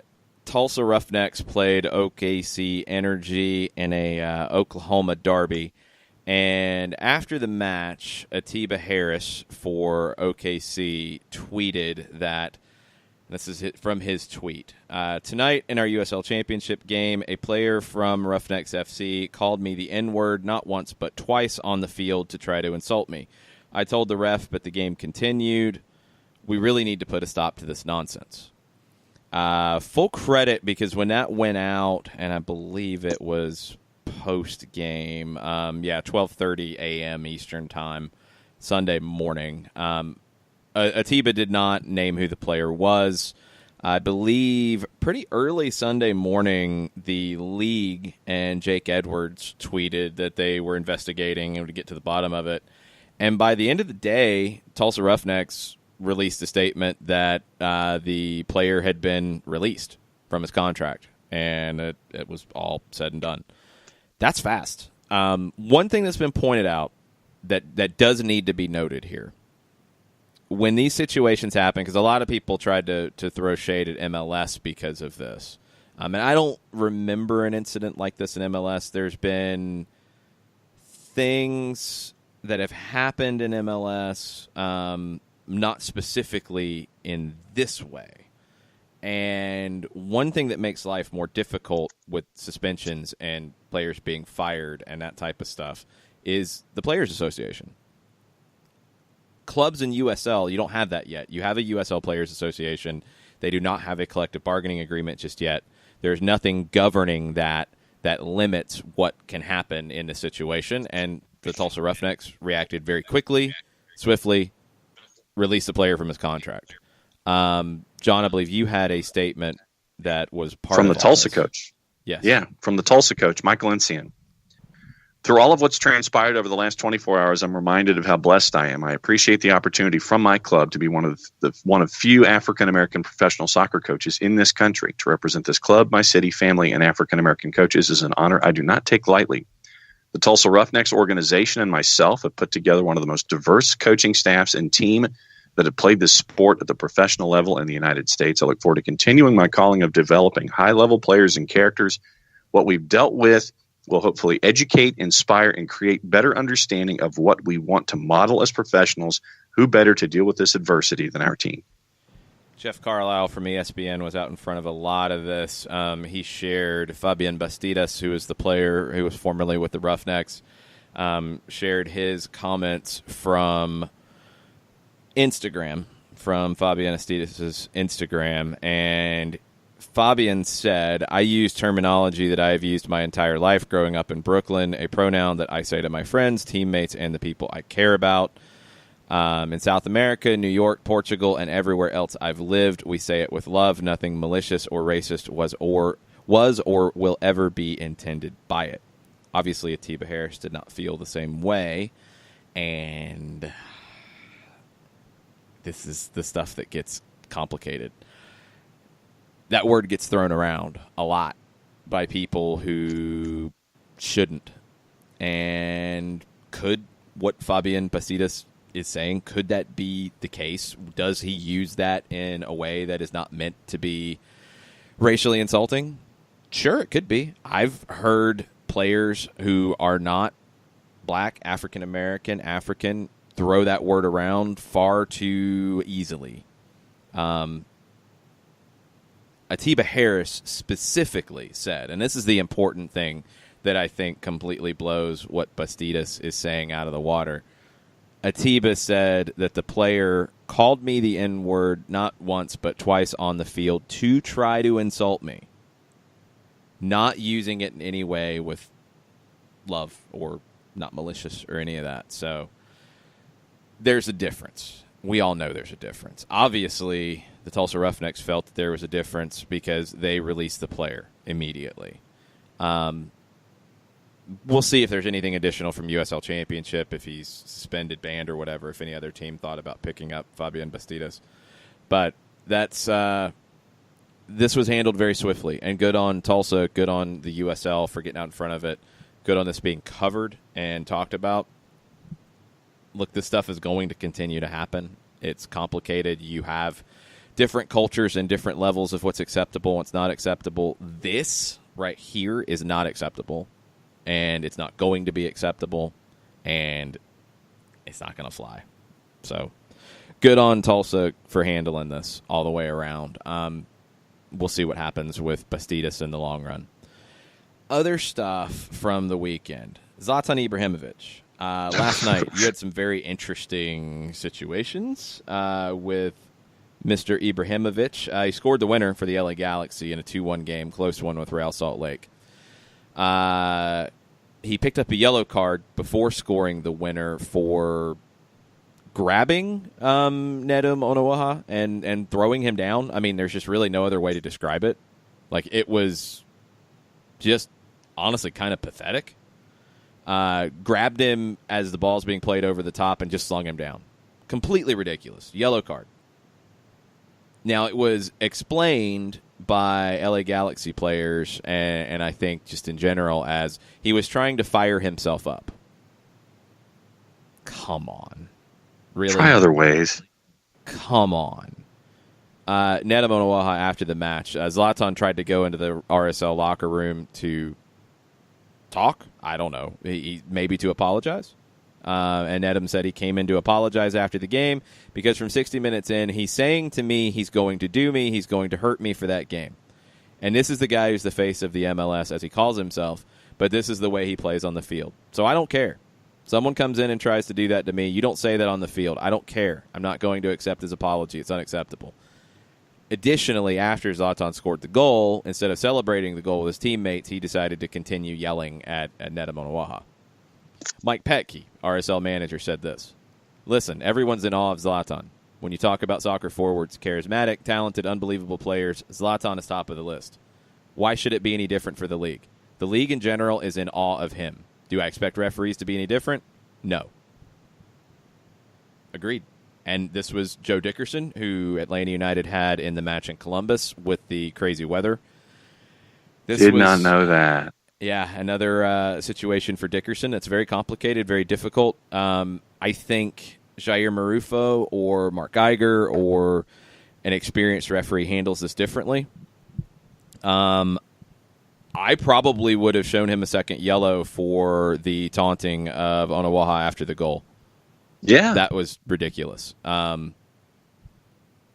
I think what Nedum said afterwards about, this is the face of the league and this is how he plays, and it's unacceptable. I completely agree. It's not cute. It's not funny. It's not charismatic. It's a joke. And he's too good of a player for this nonsense. So, if he has to throw players down to, pump himself up, come on, really? If he has to taunt players and get in their face after a goal, that's not going to play very well in the long term. It's just not. And it's not going to play very well. I don't think it's going to play very well in the short term for him. I think you're going to run into a defender that's not going to put up with it. I think Nedum didn't want to put up with it and did the best he could to deal with it. I don't like to see this stuff. I don't like to see that out of Ibrahimovic in that situation. But he's producing, he's performing, and he's backing it up. How long can he continue to back it up? We'll see, because there's going to come a time when that stuff gets even bigger than the performances he's putting on. I want to see what happens when they play LAFC. I want to see what happens when they play a defender who is not going to stand for it. I don't think he's going to try to do that to Roman Torres, for example. No. I don't think. Or if he does. No, I don't think he's going to, because I think Zlatan's smarter than that. I think it did affect Onuoha, and that's not good. It's not good for Nedum. I mean, he's got to perform better in that situation. But I do think Zlatan should have got a second yellow for the actions after the goal. It's ridiculous, and it just creates what could turn into a brawl. More craziness with players who could be coming into MLS. Brian Fernandez, Portland Timbers target, caught on video after Necaxa played at Monterrey, spitting at Monterrey fans. And look, Monterrey fans in this situation were 100% in the wrong. There's a video from above the tunnel and screaming at Fernandez, and a player, teammates trying to just get him into the locker room.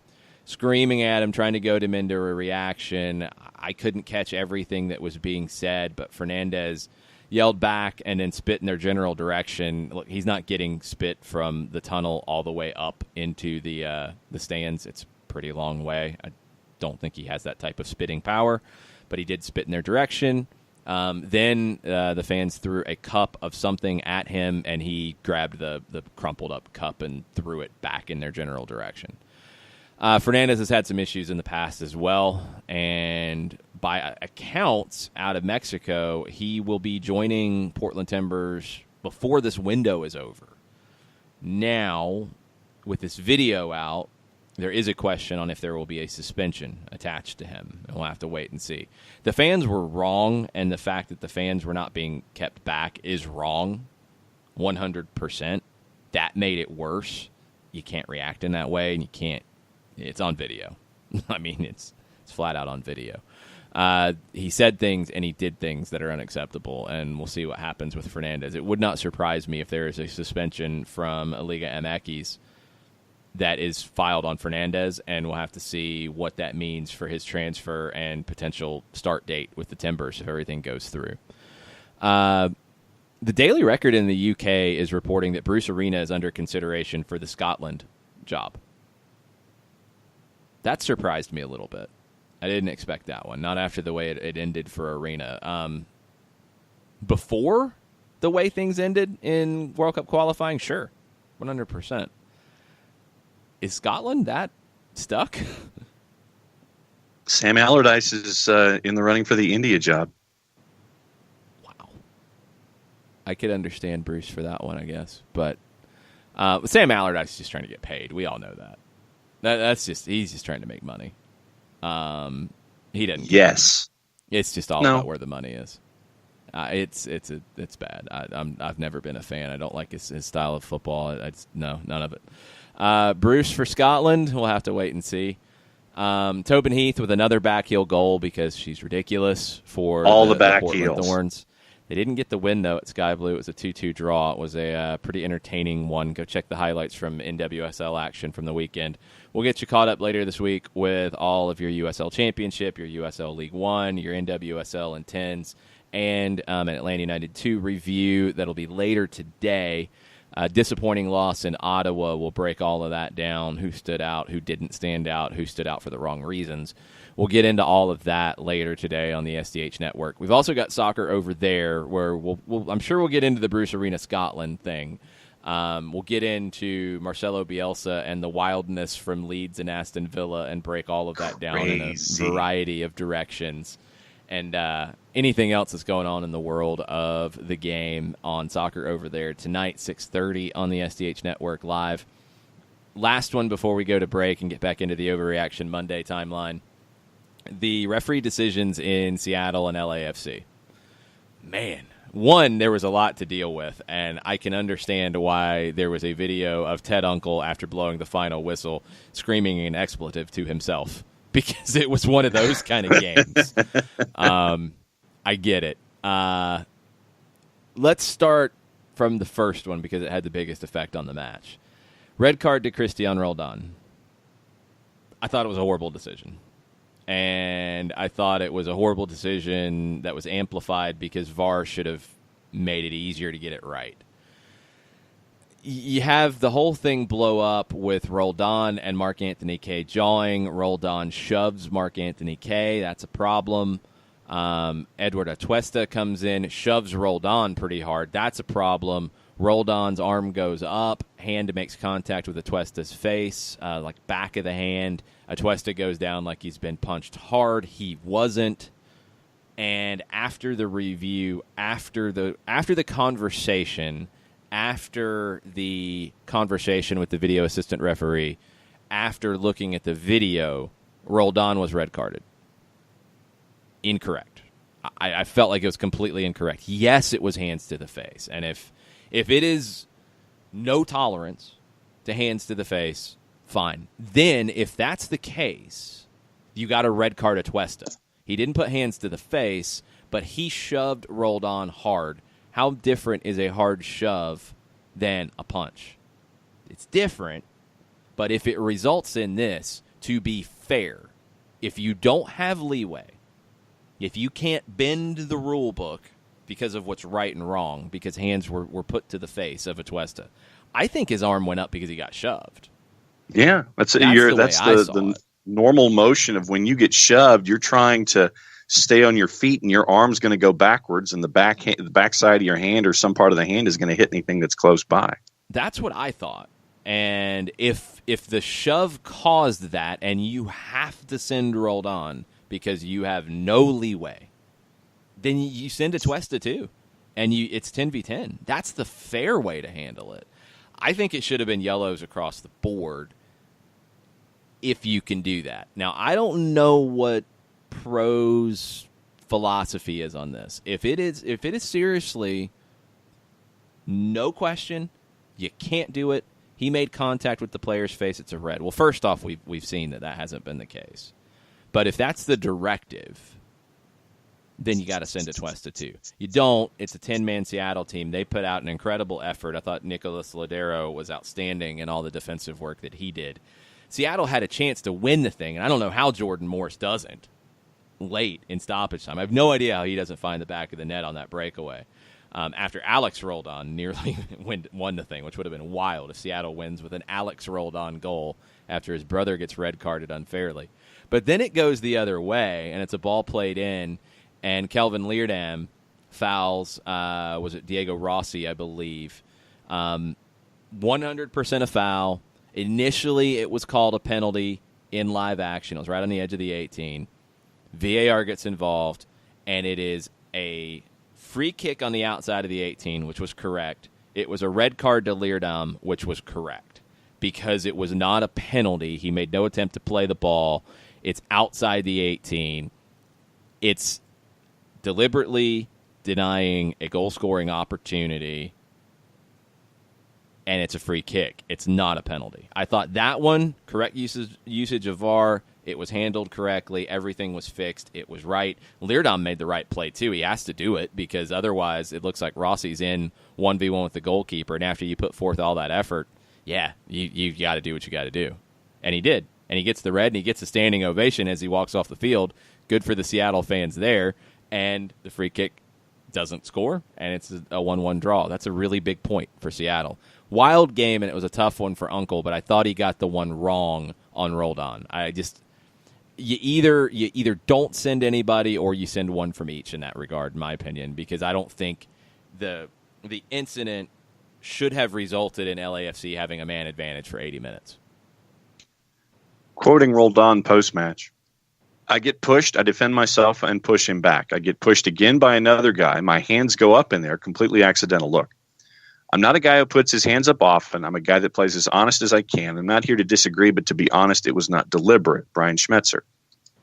I'm telling you, I know Christian better than Ted Uncle, and Christian did not deliberately do that. That has nothing not going to get into an. No, I got a problem with that because Schmetzer's done this before. Like, no, that has nothing to do with it. I know him better, and he didn't know. Stop. That has zero to do with the situation. Schmetzer's pulled that card before about stuff, and no, don't. Doesn't matter if the rule is deliberate doesn't matter, then it doesn't matter. Now, my issue is if you have to send in because it doesn't matter if it's deliberate or not, it's contact to the face, then you send Atuesta 2 and you keep it fair. That's the issue here is VAR should be all about making it fair, giving the referee all the tools to make it fair. If the video assistant referee says, look, it's hands to the face, we have to send him, there's nothing we can do here, then you send Atuesta for instigating it. Flat out. You send it for the hard shove that results in it. But Schmetzer saying, well, I know him and I know he didn't. No, that's nonsense. And this stuff comes up all the time. I mean, I'm sure that people know Zlatan, and he was, he didn't try to hurt Onuaha when he slung him down, so it shouldn't have been a yellow card. It's a yellow card. Like, stop with that stuff. That doesn't affect it. I'm sorry. That's a lame excuse. Let me finish the quote, and I've got a sentence reaction.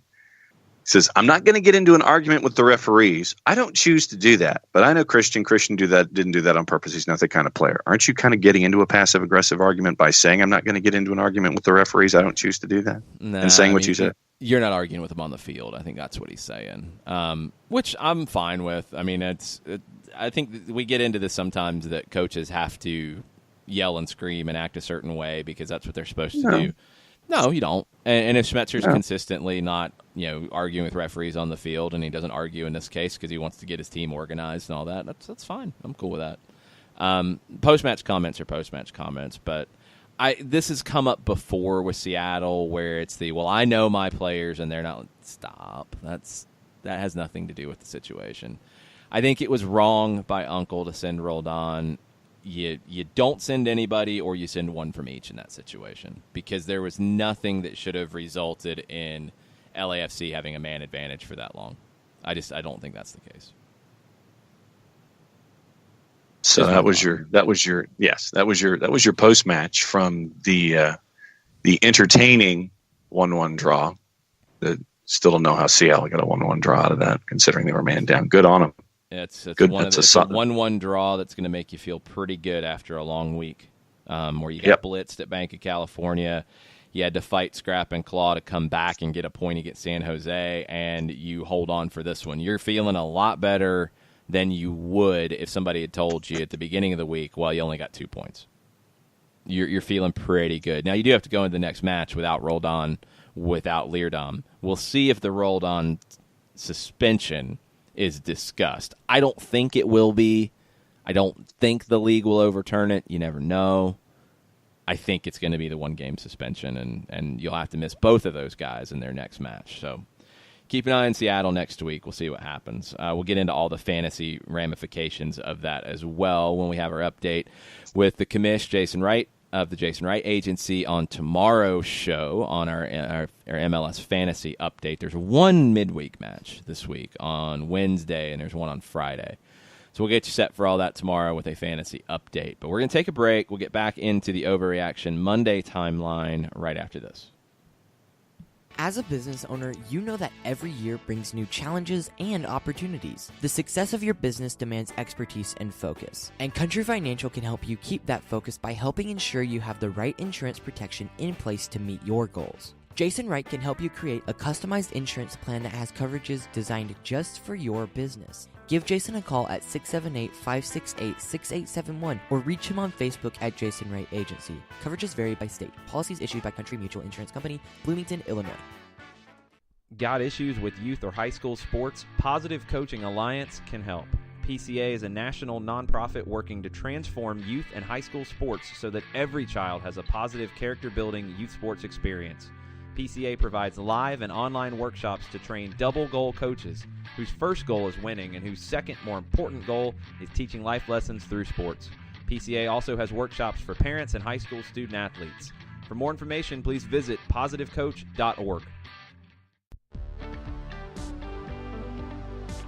If you've been hurt in a car wreck, contact my friend Steve Apolinski of Apolinski & Associates. He's been representing individuals for over 30 years throughout Georgia and Alabama. Email him at steve@aa-legal.com or call him 24/7 at 404-377-9191. The initial consultation is free.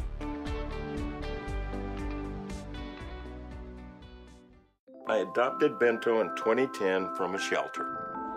This cat makes me make art. He's always motivating me to draw pictures of him. He just is motivating artistically. He's my best friend, but a lot of people know him as Keyboard Cat.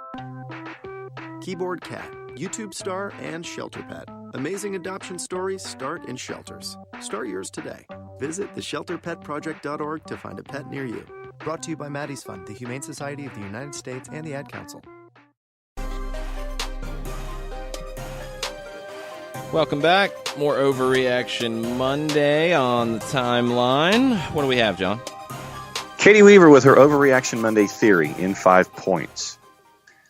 PT Gressel exchanged terse words mid-game, which we've talked about. Then PT frustrated Gressel doesn't pass to him near the goal. 3, PT subbed, yells at Frank DeBoer that should. Hold on. The second one. Okay. When was that? Because I don't remember that. I don't remember. Okay, I'll go back and look for that one. That one didn't jump out to me. The initial, and I didn't pick up the initial one live. I saw them have words at halftime, at the halftime whistle, but I didn't know what it was about, and went back and watched it. And Gressel wanted a cross in from Pitti at the end of the first half. I know that happened. Right. I did not see the other part. I'll have to go back and check that. Okay. Then 3, Pitti subbed, yells at Frank DeBoer. It should have been Gressel that was out. Should have been out. Do we know he yelled that? Because don't know. That I would be very, very careful about that speculation.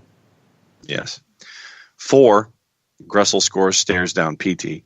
I would also be very, very, very careful about that speculation. Yeah, because Gressel, when he was asked about it post-match, said it was an homage to Damian Lillard's celebration after he hit the series-clinching 3. That's where that was inspired from. He said that post-match. Yep. And then 5, ratings increases, fans engage in a spicy new team feud. Yeah, now, exactly. And Katie's taking it into straight up Days of Our Lives or General Hospital or whichever soap opera you'd like to pick. Young and the Restless?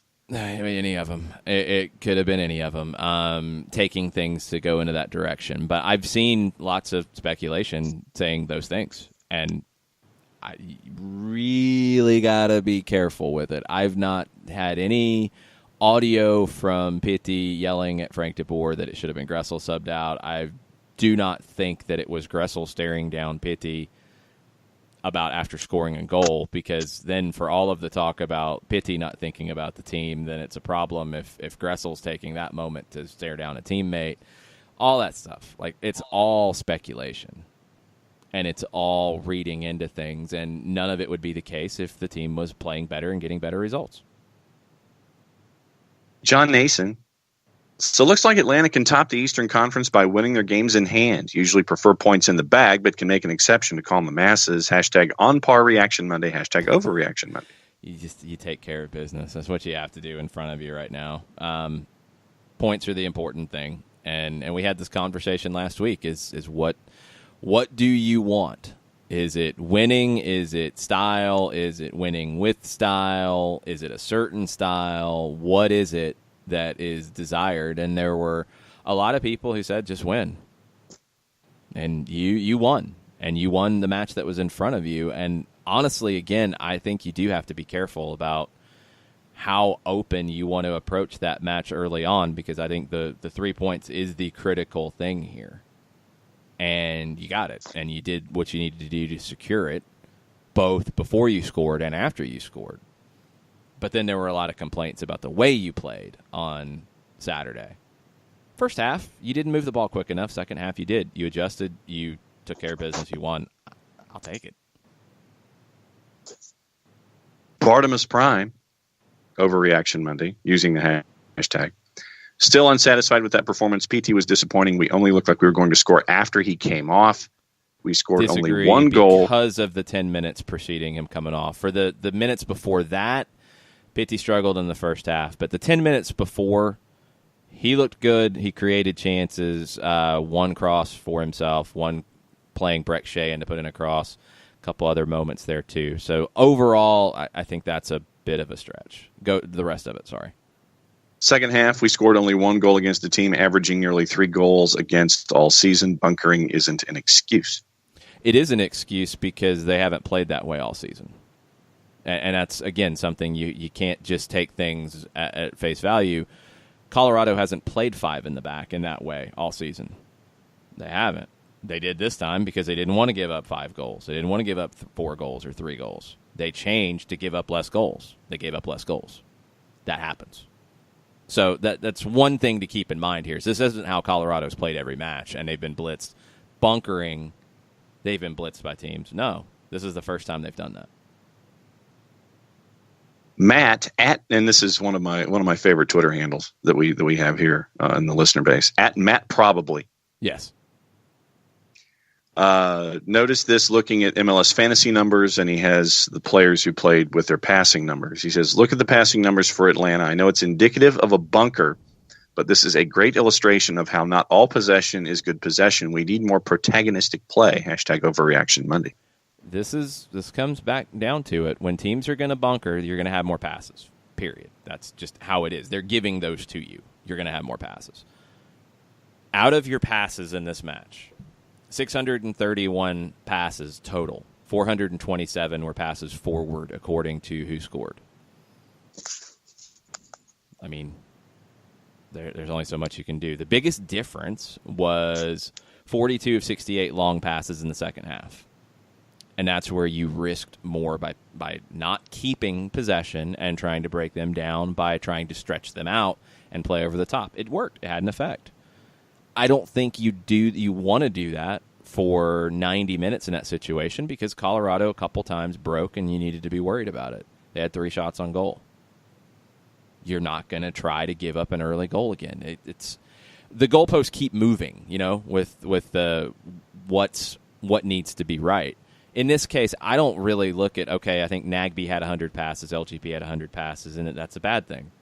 They gave you the ball. You needed to do more with it, but they gave you the ball. It's not a bad thing to have passes in that regard. You had the passes. What did you do with it? Not enough. It got better. You made some adjustments, and you get the goal. Maybe next time you play a team that bunkers this way, and it'll happen again, you're going to make adjustments quicker. You're going to open the game up a little quicker in terms of that long ball over the top. You still don't want to get stretched out to where you can't deal with transition. That's the number one thing. There's been a lot of complaints out there about how Atlanta United has dealt with transition. One way you stay organized in transition is through possession. Doesn't sound like that's the case, but you're moving the ball around, you're moving your pieces around, you're trying to move the defense around in front of you, but you're staying connected. So when you turn it over, because it happens, you're able to transition in an organized, coherent way. When you don't do that and you turn the ball over, your transition can get exposed. There's a lot of things that go into this. Possession is not just for possession's sake. That's not the point here. You don't get additional dollars in your check if you had more passes or you had a greater percentage of possession. Like, that's not the goal. Nobody's trying to just have the ball for having the ball. You're trying to stay organized, both attacking and defensively, and especially defensively through possession, and you're trying to unbalance the opposition. What Atlanta has to do better is they have to identify when they have an overload and go at it. When they're organized, when they've got the positioning proper behind them. Okay, Pitti, go 1v1. Go. Break this guy down. You can break him down. Go break him down. Okay. Darlington, Pitti, you have a 2v1 here. Go take it. Go bring another defender over. Oh, okay, they brought 2 defenders over. Oh, hey, they brought 3 defenders over. Okay, switch the ball quickly to the other side and take advantage. Those are the things where the speed of thought has to be quicker, and it's more of that to me than anything else. Recognize what's in front of you. Recognize what the opposition's doing. Know what your tools are to defeat it, and do it quicker. They did that in the second half, and it paid off. Jumping out of sequence here quickly. Katie Weaver says it was a theory only, and then she applied a smiley face emoji. Hey, no, it's been more than a theory for some, so I wanted to make that abundantly clear. No idea what PT was yelling, but come on, that game was boring as hell. Thanks, Colorado, so let's have beef. Yeah, I mean, again, Colorado has no need to come in here and entertain. And according to their manager, Anthony Hudson, they're just not that good anyway. I was a little surprised by his quote of, "We are fighting at the bottom with a bottom group of players, and we have to find a way to pick up results whilst also being a team that tries to play a certain way, and we just have to find that balance." There's a couple things in all of this. Okay, first off, the way they played Saturday is not the way that they've played generally, because they've scored some goals this season.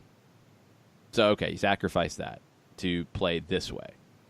And you said that your players are a bottom group of players. Like, I get his whole point about I don't have as much talent as other teams, or we're not spending as much. I thought Matt Doyle kind of shredded that in his recap of the weekend over at MLSsoccer.com, and Matt's 100% correct.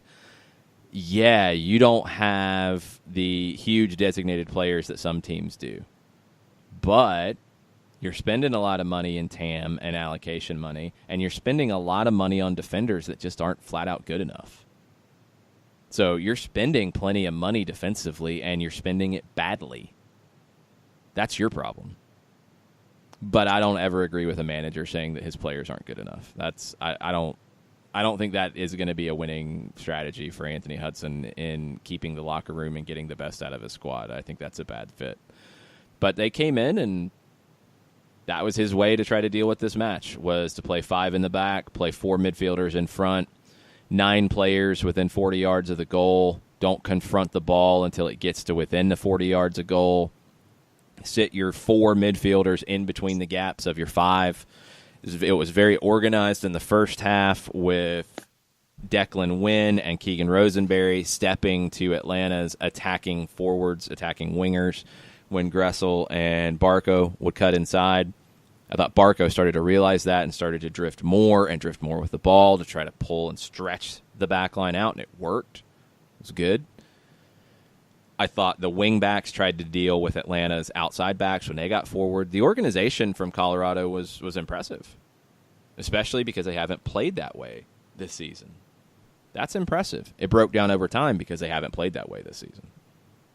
You can only do it for so long when it's unfamiliar, and eventually it was broken down by good movement, Atlanta asking more questions of Colorado and making them deal with different things.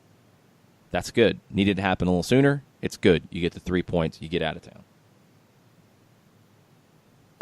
Colonel, a couple of points. He says, 1 in a row, 27 of 29 to go. And Colonel, thank you for doing the research on the merit-based payments for the Premier League. It's about £2 million a spot. At least it was in 2017, 2018. Okay, and I don't know how much of a difference that makes to Burnley's bottom line. I mean, it's a couple million. That's good. Is it worth boring your fans to tears? It depends on what their reaction is, and I don't have my finger on the pulse of the Burnley fan base. I don't know if sitting and defending against Manchester City and parking buses is okay for the Burnley fan base at home. I don't know. Maybe it is. If it is, then cool, no problems at all. If it's not, then is that money worth it to what could affect their placement in the table? I don't know. They'd have to answer that, but it happens. It happens to good teams where you're going to deal with it. It happens generally more for good teams in their building because the opposition is going to come in and bunker because they have no obligation to entertain the opposing fans. It doesn't happen as much when you're on the road because generally teams will want to entertain their fans, but it does happen from time to time. Hashtag in Frank we trust from @StarStress. It's lazy for fans to play the results and say, quote, we take PT out and we scored. He's almost getting full 2018 Barco treatment from some fans. Overreaction Monday. He's getting more than that. I think it's harsher than what Barco was getting last year because, honestly, I think Barco was performing better at the early stage once he got healthy and got into the team. Scored in Chicago, scored in Orlando. He was playing better than Pitti has. So is a little bit different reaction. I think Pitti's getting a harsher reaction, and I think in light of Pitti's accomplishments, it's more unfair because, like, I've seen people say that he's not a good player, and it's come on, no, like go watch River Plate, go ask River fans. River fans would take him back in a heartbeat. It's because he's a good player and because of what he means to that club. It took him time there. I think it's going to take him some time here. I hope it happens faster because I want to see the best of what he can bring because I think he's a player that can dominate this league. I haven't seen it yet. Malpinjo, and it is at Malpinjo, Maupinjo. This game reminded me of many during 17 and 18. Not concerned about it. I am somewhat concerned about how easy it was for Rapids to dispossess our forwards when receiving penetrating passes, parenthesis PT numerous times. They should know challenge is coming with all defenders back. Yeah, Pitti had some giveaways here that are not good. He had too many. Lost possession too many times. That's a fact. You're playing in tight space, so you're going to have more of that. I mean, that's just how it's going to be. You have to be, that much more perfect in how you deal with the ball and how you deal with the pressure in tight space. You don't have time. You don't have space to deal with. That's why you got to move the ball quicker. That's why you got to look for the 1-2s. And I thought they were starting to do that as the second half went on, where you're starting to look for play into Joseph with his back to goal at the top of the 18, play it off to Barco or Pitti running through, and you actually got a foul that way. You got a free kick from a good position that way. I think this type of match is more reminiscent of 2018, where teams, after seeing what happened in the early days of Mercedes-Benz Stadium and 7-0s and 4-0s and big wins, they came in and said, well, that's not going to be us, and they defended deeper. Not everybody did it, but some did. I think it happened more often in 18. And you got to deal. I mean, it does have an effect, and this is, again, where people will get bent out of shape and say that it's an excuse. It's not an excuse. It's a fact that when teams come in and bunker, if they do it effectively, it's more difficult to deal with. There's less space. It's harder to break down. Ask any team in the world, and they'll tell you that. You still have to deal with it. I mean, it doesn't mean you get to call the game off. You can't make the other team play a certain way. If they're comfortable with sitting and maybe taking 1 or 2 chances in the game, hoping they convert and being happy with a point if that's what they get, that's their approach. You have to come in and do better and fight through it. That's where you're at. Atlanta United right now has to show that they can consistently break that down. They went out and they got Darlington Nagbe to help do that. They went out and they got Ezequiel Barco to help do that. This year, Pitti Martinez should help do that. You should be able to deal with it better. You're still learning how, and it's not as good as it should be.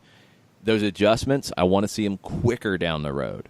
Okay, you see that the team is going to sit back, whether it's from the team sheet or not. And again, you don't risk recklessly at the very beginning of the match because you don't want to concede early.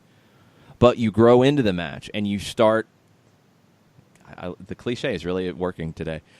Asking those questions. You start doing questions. That. You start doing that sooner. And you start seeing, okay, well, hey, is this guy going to be the weak link? Is this guy going to be the weak link? You know what? Let's play a ball in over behind him, make him turn and run his goal and see what he can do. Okay, is this guy going to be able to deal with our pace? Let's see if we run 2 guys at him, how he's going to deal. Well, let's see if they adjust here. Do that a little faster. A little more. I think now you've got a little more institutional knowledge on this, so let's see how they use it. Stoppage time, and we got a lot of folks in the queue. Keep going. It's good. All right. Heath Bradley comes back about the subs from his earlier tweet. He says, both Pitti had his fit and Shea quit on a play where Pitti went down after a quote-end quote foul. I really hope these were seen by Frank DeBoer and led to the subs ultimately. Yeah, I don't know what the decision was, and Frank, I mean, he didn't say that, and he won't, and he shouldn't. I don't know. The talked about on the TV broadcast about, look, the comments have been pretty typically that Pitti Martinez is not 90 minutes fit, and if he's not 90 minutes fit, you're already making that decision. All right, it's time for fresh legs. You also have a number of games coming up, and if Barco gets called up to Argentina's U20s, you're going to need more out of Pitti. So that plays into it as well. I'll go back and double check that. The 2 minutes before, and this is something a lot of people have cited as well, Pitti was growing into the game, I felt, and I felt like he was starting to play with some confidence, and that is part of what factored into his frustration. It's all good. You got the win, a little spicy. It's all good. I think the massive freakouts and writing soap opera scripts are a little much. Daniel Price, at Daniel Price ATL. Pitti looked a lot better in the second half. I'm happy how angry he is. If he wasn't angry, I'd be concerned. Yeah, that for me, that's where I'm at. Is like, yeah, I don't want him to show it that way, preferably, but it's much better for him to be angry and not happy about his performance than to be satisfied and not care. I'd much rather have that. And we've seen international players come into this league before and pretty much show that they don't care. That's not the case. That is 100% not the case here. That's a good thing. I'll take that. We were talking about it during the break, and it's interesting, I think, in American soccer, you get a lot of angst about this type of stuff where you don't really in the NBA. I don't think you do as much in the NFL. Baseball's got its weird unwritten rules that factor in sometimes, but even the code, the rules that you might not know, but they pop up every once in a while. And if you flip a bat, then oh boy, forget it. You're going to have hand wringing. But also, if you take a bat because you're frustrated and smash a water cooler in the dugout, well, that's okay. So I think we get really bent out of shape about this type of stuff in the United States in the soccer scene, and maybe in some other countries you don't as much. I think that's just a cultural thing. I do. Is what it is. I don't mind. More importantly to me, he showed some more flashes in the second half especially. We need to get to where the flashes are a full-blown fire. We're not there yet. Need to get there really soon, especially if Barco goes to the U20s. El Mataflow is in this morning, as both as the Colonel, El Mataflow, and I are staring at Swansea in mid-table in the championship. He says, overreaction Monday, the result reminds me of our 2017 result against the Rapids when Joseph almost burned himself. There was a huge sigh of relief when the goal was scored and Colorado realized they had to score. How about some of those tackles from Colorado, though? And then he goes and mentions Jeff and Acosta and all those. Yeah, the one on Jeff from Declan Wynn was horrendous. Kellen Acosta got frustrated as the match went on because he didn't see much of the ball. Kai Kamara had a just horrible acting job in the first half. Where, again, if you're going to be strict about hands to the face, Leandro Gonzalez-Perez had his arms out, and Kai Kamara ran into LGP's hand, and Kai then ran into his hand. He did. I mean, I know. That's what I'm saying. I'm laughing because of Kamara's acting, not because of the event. I wasn't laughing when Kai was on the ground and motioning that he was hit with an elbow, because that is 100% not what happened. And I wasn't laughing when Kai was told to step off the field, and he never did, and the referees allowed that. He went over with the trainer to the touchline, and he continued to yell at the AR. Actually, I think he might have stepped off the field for a second, but then he stepped back on the field and eventually was just waved back in. It was petulant. It was a little silly, but that's the approach they had. And, hey, I mean, if you're a player for the Rapids and your manager comes in and, you know, works on this all week and writes up the team sheet that, yeah, we're going to come in and we basically are going to admit that we can't play with this team and we're just going to sit. If you're Kai Kamara, if you're Kellen Acosta, who, you know, fashions himself as a player who's better than that, he is, yeah, it's going to frustrate you. You don't want to sit and defend all day. You're going to get bored. You're going to get angry with it, and it showed sometimes. But the tackle from Declan Wynn was early. It was nasty. Should have been dealt with in a different way from Kelly, in my opinion. And beyond that, Colorado did what they came in to do. They just weren't quite successful enough at it for the full 90. Then he says about the refereeing, he says, I wholeheartedly agree on the bad non-calls. VAR was supposed to fix all this. No, question mark, hashtag VAR out, hashtag overreaction. No VAR out, because that's not going to happen. You're not putting the genie back in the bottle. I think it's as simple as this. I think what MLS needs to do, because you don't have as many of these incidents in other countries that use it, you need a centralized location for VAR. You need referees who are not working in the league as center referees on a weekly basis running VAR. They need to be specialized video assistant referees. Period. You don't put guys who are the next week going to be in the middle in the VAR room. You don't put guys who are in the middle in USL matches in the VAR room. You have VAR-trained referees, just like you have ARs. You don't put center referees at AR. You don't put ARs in the middle. VAR should be treated the same way. It should be a centralized location. It should be an opportunity for retired referees. It should be an opportunity for referees who that becomes their specialty. If you're a young referee and Let's say you're a referee who's going through all the steps to become an MLS referee, and you see the game well, you manage the game well, but maybe your fitness isn't quite there, and that's part of what goes into it. Maybe you just struggle with that. Maybe you go become a video assistant referee, and that's your specialty. Because right now, it's way too inconsistent in how VAR is used.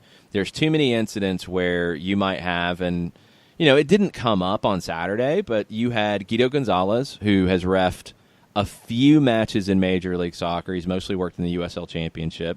You had him in the video assistant referee role, and you had Alan Kelly, who's MLS Referee of the Year multiple times, refereed MLS Cup last year as your center referee. How is that relationship going to work? I think John's trying to go full robot again. How is that relationship going to work? Well, you get the young dude. No, we know that. That's what I just said. But what I'm saying is, how is Guido going to overrule Alan Kelly? How is he going to get into his ear and say, Alan, I know you're the multiple-time referee of the year and you just did MLS Cup, but you missed this. That's a clear and obvious error in the way you dealt with it. You're not going to usurp a senior official in that way, I don't think. No. You're going to be very careful about how you deal with it, and that's not what you want. They don't need to be there. They don't need to be in the building. They don't need to be guys who are going to work. Because later you could very easily see Guido as a fourth official for an Alan Kelly match. You don't need that stuff. Have a completely separate crew of video assistant referees. Put them in Secaucus or wherever. Like the NBA puts them in Secaucus. Put them wherever. Create a studio. I think it's going to be cheaper, more cost-effective, and I think you're going to get a better product. It's what Italy does. It's what Germany does. It's what Mexico does. Do it that way, and VAR becomes more effective straight away. Soccer for Good OG, Joe Robbins says, I really don't have to watch any TV dramas because I have MLS, Atlanta United, and the Associated Pundits and SM. # hot takes, drama alert, MLS narratives, and unpredictable. Yeah, I think we're actually to the start of the show now. On the yes. So, yeah, it's one of those days. But yes, that is true. Then Katie wants to know about Anthony Hudson's post-game comments, throwing his players under the proverbial bus, which was also incidentally parked in Atlanta's attacking third. Or is he just being honest? I don't think he's being honest. I think he is stretching the truth. Do they have the same roster as Atlanta? No. Will they ever? Probably not. Doesn't mean they shouldn't be getting more out of this, and doesn't mean that they shouldn't be expecting more. 8 wins in 46 matches now. Something like that. No, maybe not quite that many. It's not good. It's just not good. I don't think he threw them under the bus that was parked in Atlanta's penalty area. I think he went and found a third bus and ran them over with it. It's just he went to the Laredo garage and grabbed a third one on the way in. Yeah, it's not cool.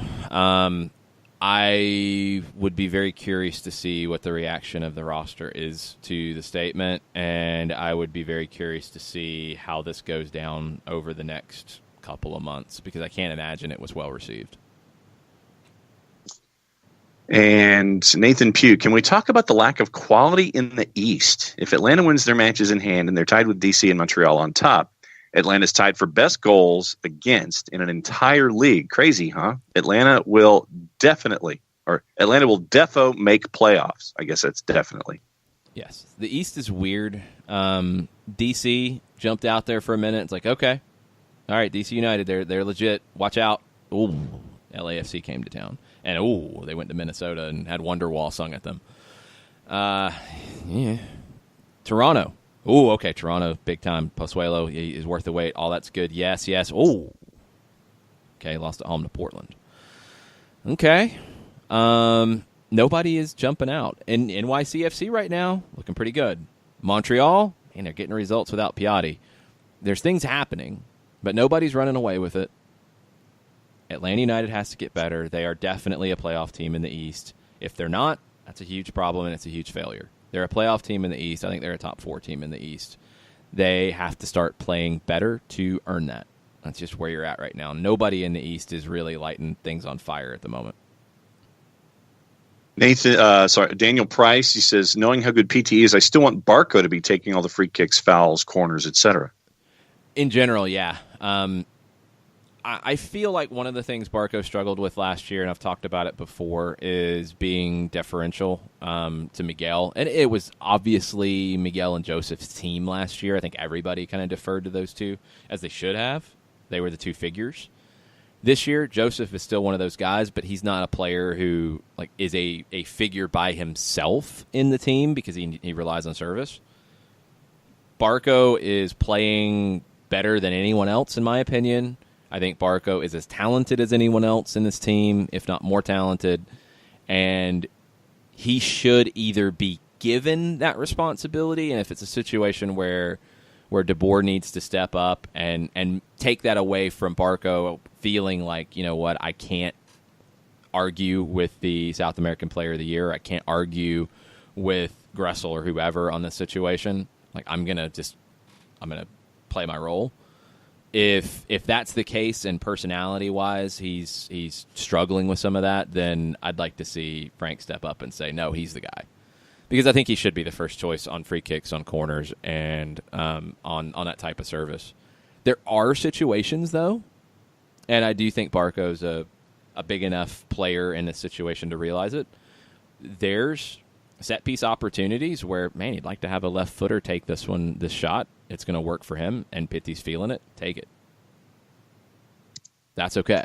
Gressel's feeling it today. Okay, take this one. Got it. Cool. But in general, I think he should be the first choice guy. I agree with that. Now, Nathan went back to our Premier League discussion, and he says that Manchester City's the devil. They're not. Nathan's a little biased, and I think Nathan's going to be sad about the Premier League final table. I do. But he might be happy about the Champions League final. We'll have to wait and see how that goes.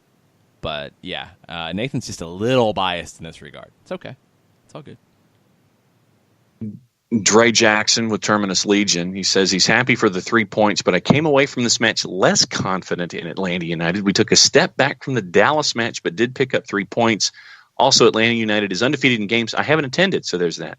I don't think they took a step back from the Dallas game. I know a lot of people do. I don't feel they did. They were two different games, and they played out differently. So I think you did not concede early. You didn't have a sloppy mistake early to change the trajectory of the match. That's a good step in the right direction. You grew into the game, and you got better from minute 1 to minute 90. That's a good step. There's still room to grow. And you'd like to see now get that early goal. Not just protect from conceding the early goal, get the early goal. Put the opposing team under pressure. Have the confidence in your organization to not concede and go get one. Those are the types of steps. But I didn't feel like it was a regression from Dallas. I felt like it's just a different match. All right, let's see. All right, there's Colonel. Ricky Ricardo says he was at a wedding Saturday, so he missed the match, but from everything he's reading and hearing, the performance wasn't inspiring. One take that baffles me is, I don't know how PT won South American Player of the Year. His time at River Plate can't be questioned. # sorry, not sorry. Ricky's right. That's just no. He won the South American Player of the Year because he was the South American Player of the Year, flat out. And he is that good, flat out. Is he showing it right now? No. Sometimes transitions from league to league, team to team are difficult. Right now, it's been more difficult than you'd like to see from Pitti. But, yeah. I guess the other thing we've learned, too, is that when Ricky and DeAndre are not at games, then Atlanta wins. So, just saying, guys. Take the information as you will. Just saying. 92.9 The Game has you covered on radio if you want to listen instead of watch. Or not be there. Radio.com. Good. Yes. The Atlanta United app. Facebook, Twitter, Instagram. Caleb Cook says this is how teams will play us, period. Barely beat the worst team in MLS. Cool, it is what it is at this point. Regardless of results, the culture of the club is unhealthy. I don't know if that's the case at all. Playing good soccer that complements players begins to heal that culture, in my opinion. Frank de Boer can't get us there. Yeah, I mean, Caleb, I agree with the first part. Teams are going to play that way, and Caleb is not a fan of Frank DeBoer, and he's not going to be a fan of Frank DeBoer, and that's fine too. It's very clear that that's how Caleb feels. I think saying that the culture of the club is a problem, that's a huge reach in speculation, and those are the things that pop up that are worrisome for me, because I think you're basing that off of stuff that's not there, or you're reading things into things looking for the right answer. I think that's a reach. That's just how I feel. That's my opinion of it. In terms of barely beating the worst team in the league, if you beat them 5-0 or 1-0, it's still 3 points. It is. That's a fact. I know you don't want to hear it, but it is. You took care of the business at hand here. Can you be better? Absolutely. Do you need to be better going forward against better competition? Absolutely. But you corrected things that didn't go right before. You didn't concede the early goal. You need to figure things out quicker. You need to break things down quicker. You need to make those adjustments quicker. Absolutely. And that's on the players on the field and changing their approach. Frank DeBoer is not playing every ball. He's not making every passing decision for this team. He is not the bad youth soccer coach on the sideline saying, pass there, pass the 10, pass the 8, pass over there. He's not doing any of that. The players are in control. They've been given the tools, and they can set the tone. I don't think Frank's going to bench somebody if they play a long ball over the top occasionally. I don't think he's going to bench somebody if they run at an opposing defender and lose on a dribbling duel. I don't think they're going to get benched if that happens occasionally. So I think there is a narrative out there that Frank is not allowing these players to play. I disagree with that, because when you look at his background as a player, when you look at his background as a manager at Ajax and the way those teams played, and you look at everything he said about how he wants his team to play, that doesn't make a lot of sense. It doesn't to me. There's become this conversation about possession is bad, and I don't buy it. I do remember hearing those things about Pep Guardiola going to Manchester City and then, this is unacceptable. This is not good. It's not okay. You can't play that way in this league. Can't do it. I think that turned a little bit. So, I don't know. It's going to be this way for a while, and it's going to be this way after results for a while, no matter if it's win, lose, or draw. It's just how it is. I think there's a lot of stuff that happens with it that is a bit unfair. I think there's a lot of speculation that gets out of control because of all that. It's part of the deal. These are grown-ups. These are professionals. They've all been through it in different situations. So many of these players have dealt with more pressure than they're facing here, more difficult situations than they're facing here. DeBoer has dealt with more difficult situations than he's facing here, but there's things that it's a little surprising that the reaction is so severe so quickly. Just my opinion. That's just how I feel about it. Trains thinks that LAFC is absolutely the Atlanta of last year. They don't play the same way, but they are that team in terms of scoring goals right now, yeah. But they don't play the same way as Atlanta did last year. And by the way, if we're going to yell about possession, Bob Bradley is a manager who absolutely favors having the ball and controlling the ball and cherishing the ball. So if we're going to be mad at possession, then be mad at LAFC too. They're doing different things with it. They're getting vertical a little bit faster. Yes. They have players who are in form right now. Carlos Vela's in an unbelievable run of form. Absolutely. But they don't play the same way Atlanta did last year. Just because they're scoring goals doesn't mean they're playing the same way. They also went and had a man advantage for 80 minutes in Seattle and didn't get the win on a full week's rest, and Seattle played midweek and had to play with a man advantage for 80 minutes. That raises some questions. It's early. LAFC's been very good, but they're not Atlanta from 2018 in the way that they play. They play differently. But Bob Bradley has definitely done an amazing job since coming in there, and they've answered a lot of the questions I had last year in terms of beating quality opponents. Now we'll see what they can do, that they're the darlings of the league, and they're going to have a different level of pressure when they face teams. Kessie's having you put on your thinking cap here. No, it's dangerous.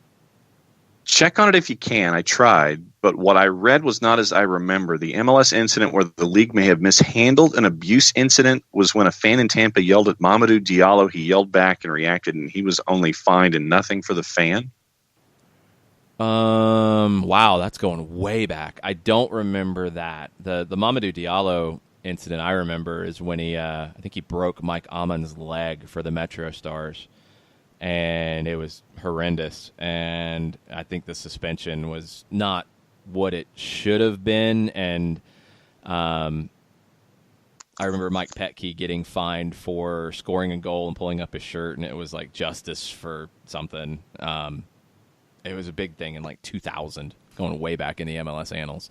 I don't remember that with Diallo. I do remember some incidents where players were caught using slurs. I think a variety of different slurs. I do seem to remember a player who's now in USL Championship, and I don't remember exactly what was said, so I'm not going to speculate on who the player was and how it went down. But a player used a homophobic slur.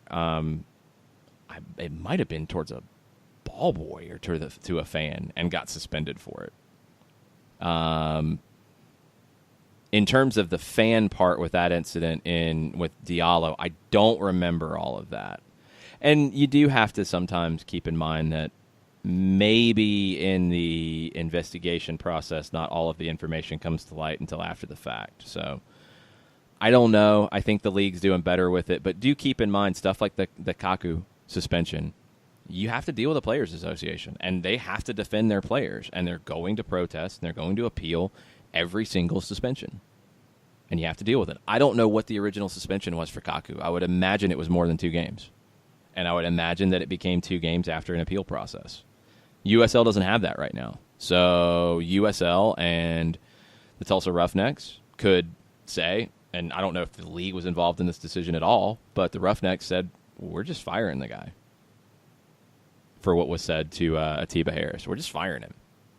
They didn't have to go through an arbitration process or deal with the Players Association. So that does change it. Amy Anna Marie, toward the end of hour number 2, said she was just tuning in. Am I the only person who's happy with an ugly win? Like step 1, no crap goals first half. Step 2, win ugly. Step 3, 5 stripes moving in the right direction. Wasn't expecting a beat down against a team playing 11 behind the ball with how we've been playing. Yeah, not even. I mean, I don't expect a beat down against a team that's bunkering, period. I just expect it to be a match like this, and that's just where this team is right now. You're going to be facing teams that bunker, and you've got to deal with it, and the win's the win. It's all perception right now, because last year when you won some games ugly in situations like this, it was grinding out a result. It was positive. You win ugly. Good teams have to win ugly. Champions win matches when they don't have their best stuff. All of that type of stuff came up last year multiple times. Right now, you're not winning a lot of matches, so you win ugly. It's not okay. You won the match that was in front of you, in my opinion, on Saturday. You got it done. You dealt with it. You got 3 points. They're in your pocket. You move on. Can you learn? Yes. Can you be better next time? Yes. Are you going to face this every match? No. I don't think Kansas City's going to bunker at home on Sunday. I don't think Toronto's going to come to Mercedes-Benz and bunker. Are they going to maybe play on the counter? Sure. They do that from time to time. I don't think they're going to come in and bunker. Those are 2 different things. Orlando come into the Benz.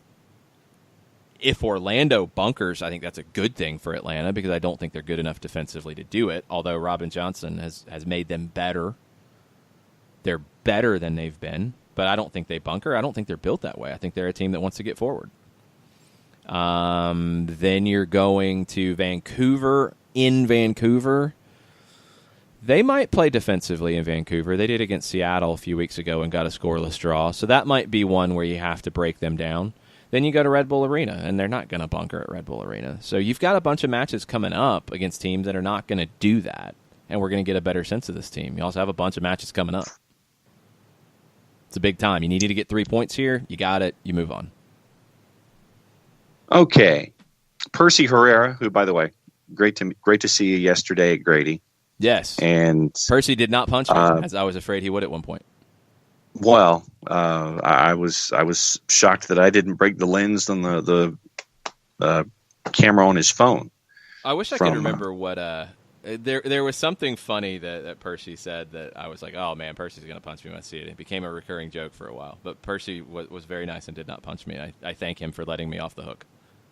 Okay. So he says, personally, I'd rather the Dutch coach from yesterday's Nations Cup take over Atlanta United, because those guys would take a shot that usually went in. They were given an inch of space, lots of goals, lots of excitement, and then he's got a point too. I think the defending on hand at the Nations Cup yesterday, and yes, I'm talking about Colombia, Felipe, Jess, Kelly. The Dutch were kind of all over teams. I don't know who ended up winning the tournament. I'm assuming it was the Dutch. The Dutch and the UK team, which they had to band everybody together because they couldn't field just an England team. They had to get Scotland and Wales and Northern Ireland to factor in and help them out too. Those were the two like teams. An EU side. The class of no, it's a UK side, not an EU side, and don't even bring Brexit into it because then that gets everybody riled up. No, it was just a UK side. It was like the Olympics, not a World Cup team. I was a little surprised by that. But anyway, so they were flying all under the Olympic flag as they walked in the ceremony. I guess so. Unified team, a UK unified team. No, it's not a unified team in the Olympics. It's the UK. FIFA's the one that allows them to separate. That's why it's very complicated. And FIFA's weird because FIFA's been weird and they have weird things and they allow it to continue, and the Olympics doesn't, and blah, blah, blah, blah. Anyway, the Dutch team at the Nations Cup was really good, but I think the quality of competition defensively, not quite the same. Point two from Percy. He says, going back to Katie's point on the PTV Gressel feud, as speculative as it may be, that would be super divisive between fan demographics. Let's hope there's no truth to it. And I don't think there is. No, I don't think there's any truth to it. But yes, and Percy mentions the fan demographics part of it. Not demographics in that sense, but just in terms of fan favorites and not fan favorites. Yeah, that would be divisive for people. I think that's why you're getting some of the takes that are already out there. And it's a shame because it's not about favorite players. It's about the club. Okay, and then Caleb comes back in, and there's part of this that I don't have any evidence toward, but I'm going to go ahead and have it out here. Okay. He says if the culture was fine, there wouldn't be rumors of Nags and PT wanting out, etc. They hold up. This is something that there are rumors of Nagby and Pitti wanting out. That is the statement that's made. And Caleb, I know you don't like Frank de Boer. I understand that. That's completely fine. And we disagree on different ways we see the game. That's fine. But Darren Eales said on 92.9 The Game very clearly that there was nothing to what Matt Doyle wrote that was months after the Nagby conversation in preseason. He said that recently. Matt Doyle in a Q&A mailbag column said something about not being surprised if Nagby was traded in the summer. That's what was said that sparked this latest thing. That is as flimsy of a flimsy thing as you can start with. So that's why I'm being clear on that one. The Pitti stuff is from a site, Doble Amaria, which that's what they do. They have rumors. Go back and look at the rumors about Dario Benedetto from Boca Juniors coming to Atlanta United. They just repeated the same rumor from December and posted it again a couple days ago. Like it was the same tweet, same picture, new date. This happens. It happened with Tata Martino. It happened with Barco. It happens with everybody. So until Pitti says something directly and is quoted, it's wild speculation, and be careful about believing wild speculation. Now, if you are not happy with other things and you're looking for justification, it can happen. But, Caleb, be careful with that because both of those have been refuted by the club. The players haven't said anything directly. Even what Darlington Nagby said, and he said, ask the club. That's not saying he wants a trade. That's saying, I'm doing my job. I have nothing to do with that. I don't even know if he knew that Matt Doyle had written that. Speculation. Be careful with it. Be careful with that. That's all. Because rumors are rumors, and they happen with big clubs. How many rumors pop up about Manchester City and Barcelona and Real Madrid and Manchester United and Liverpool and players who are going, players who are coming, players who aren't happy, players who want more playing time? It's a daily thing. It's going to happen. Be careful. Can we go back to the Barcelona thing for a second? Sure. And this is separate from the timeline, just the idea that Frank de Boer was using Barcelona in the post-match press conference as a comparison for what's going on here with Atlanta United. I thought that was a tremendous thing. Yeah, he was using it specifically about the way this match went, and it's because Barcelona and Manchester City faced it yesterday, and top clubs face it when you're playing a team and you're building and they don't have the same level of talent. They're going to play defensively. You have to deal with it. I thought that, what he said is 100% true. That's the life of these teams. Now, at Barca, they made it look easier than others because they have Lionel Messi.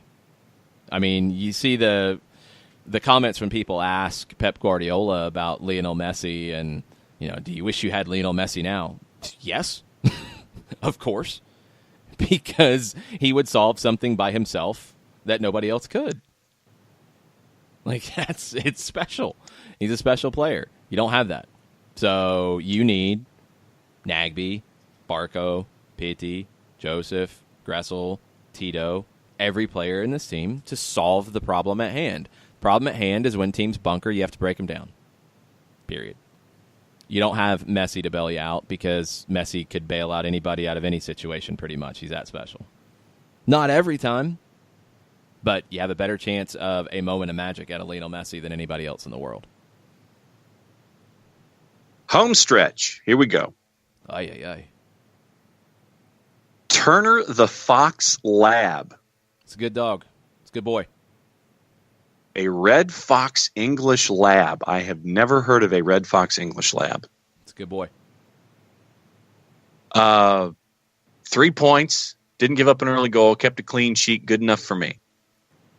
Turner's a simple dog. I like it. Who is Turner paired with? What clue. human? No? No clue. More treats for Turner, though. That's a good take from the dog. Well, we are getting close to lunchtime. And Michael Valverde, who has been listening faithfully since the beginning of the show, You're crazy, says, Michael. he says, we talk about making secondary runs, meaning the show. Seems we could carve up teams bunkering with more of these. #Overreaction Monday. Yeah, that was a good point. It was something that Dan Gargan mentioned on the TV broadcast. It was something that I talked about with Mike Conti on the radio broadcast. It's part of the mentality of an Ajax, of a Barcelona, of a Johan Cruyff-influenced management style and philosophy. Often it's called the third man. So you have the late run is the third man that's unexpected, the third man that's uncovered, the third man that's changing what the opponent's seeing. And Escobar did it on one that was a great ball from Barco where he kind of had a little bit of that La Pausa in the middle of the field to allow the play to develop. Escobar makes the late run, plays him into space. The movement off the ball needs to be better, and specifically in that regard, it's something that takes time, it takes recognition, it's something that good teams do out of instinct because they've trained in it for so long. It's something that needs to happen more here. Because when teams bunker, you can use that very effectively. And I'll go back to the play in the 64th minute where Barco was cutting across left to right with the ball at his feet, and Escobar made the run. As Barco drew everyone to him, the left back for Colorado, and I can't remember if it was Vines or they'd already made the substitution at that point, started to suck inside because Barco's cutting across, drawing them to him. Then you get the late run from Escobar into unused space, ping, create an opportunity. Didn't result in a shot on goal, but didn't result in a shot. But you get the opportunity. The third man is key, and Atlanta hasn't done that enough this season. The other thing that it plays into is if Joseph Martinez is going to attract as much attention as he does, if he's going to attract two defenders, the play that Gressel was upset about Pitti not playing him in, if he's going to attract two defenders and he's between two defenders, the late run to the back post, key. If you're attracting the defenders on the back post, the late run to the near post, key. Those types of things have to happen more. It creates more confusion. It creates more disorganization. It creates more opportunities. That third man is very, very important. It's a hallmark of the Ajax way. It's a hallmark of what Pep Guardiola does, which is heavily influenced by the Ajax way. It's a hallmark of possession play that we have not seen enough of yet. So that late secondary run needs to happen more and more. The movement off the ball needs to happen more and more. I did not see Game of Thrones last night and have not seen an episode. You've said this many times. Like, do you want an award for not seeing it? Want a cookie? Well, you don't get one. People like it. I haven't seen it. I'm cool with that. I haven't seen it either. I had hockey to watch last night. Yeah, but I don't care. If people want to get riled up about it, that's good. I mean, I have rarely seen the collective reaction to anything like I saw on Twitter last night to Game of Thrones. What happened, actually? I don't know. I don't watch the show. And it's spoilers, John. Like, come on. But if the episode aired, is it a spoiler? Yes, because not everybody's seen it yet. Because that happens too. Anyway, I don't know enough to explain what happened. It doesn't matter. To me, it doesn't matter to if people watched it, cool, enjoy. I hope it was good. I hope people got everything they want out of it. I think Nick Alifi was riled up about it. That's good. I think he was slightly. He was riled up on Saturday about it. He was anticipatory. Yeah, because people like it. So you don't have to keep telling everybody that you haven't seen it and haven't watched it. You don't get a cookie. No cookies for that. It's just not your show. That's fine. Nope. I see a lot of contrarians. It's not my show, but if it's your show, great. Like, enjoy it. I don't get an award. I don't get a blue ribbon for not watching it. And people who are weird about that stuff, like, so what? Don't watch it. Watch it. I haven't seen the Avengers movie either. I haven't either, and it's okay. You don't get a cookie for that either. Man. Just like you don't get a cookie for watching hockey. Ugh, I should get a cookie for watching hockey. No. I had to put up with San Jose and Colorado last night. You don't get a cookie for that. You don't get a Tim Hortons gift certificate for that. Canadian Tire Box? No, you get nothing. You made the choice to watch it. Good for you. You made the choice not to watch something else. Good for you. Let people enjoy their thing. They can enjoy their thing. I just want to know what happened since I'm not watching. Watch it, so why do you need to know? Earth-shattering thing. Because I just am genuinely curious since it's the last season of the show. Well, then go watch the whole show and get caught up. And then watch it. It's too much effort, too much time. I need Cliff's Notes version. Well, then go read about it. But we're not going to spoil it for people because I respect people's love for this show. It's great. I've had shows that I've enjoyed to that degree too, and it's great. Just didn't get into this one. It's okay. I'll be all right. LA Law. See, people are going to laugh at you and throw cookies at you for saying that, and that's okay too. Hill Street Blues, LA Law. Good grief. Mm-hmm. I'm catching back up on Hill Street, by the way. Well, that's good considering it went off the air, 30 years ago? Close. 20, I think it was. No, it went off the air more than 30 years ago. 33, I think. 86, exactly. I think, was the last season. Yeah, 79 to 86, I think it was 7 seasons. I would hope you've caught up on the show that ended in 1986. Well, Joe Coffey was killed over the weekend, and then in season 6. No, he was not killed over the weekend. It happened in 1986, John. 1985, it was season 6, I think. Your timeline of when you watch this makes no sense, and I apologize to our listeners for this bit of nonsense from Nelson over here. Woohoo! Blame him, OSG Nelson. Yell at him. It's fine. Do it. Sherbs is laughing at you giving me a Tim Hortons gift certificate. I'm not giving you a Tim Hortons gift certificate. I don't know. I can't remember when we go to Oh, no, well, we go to Vancouver pretty soon, but I will not get you a Tim Hortons gift certificate. See, now but you're not going to have any time to enjoy it, though.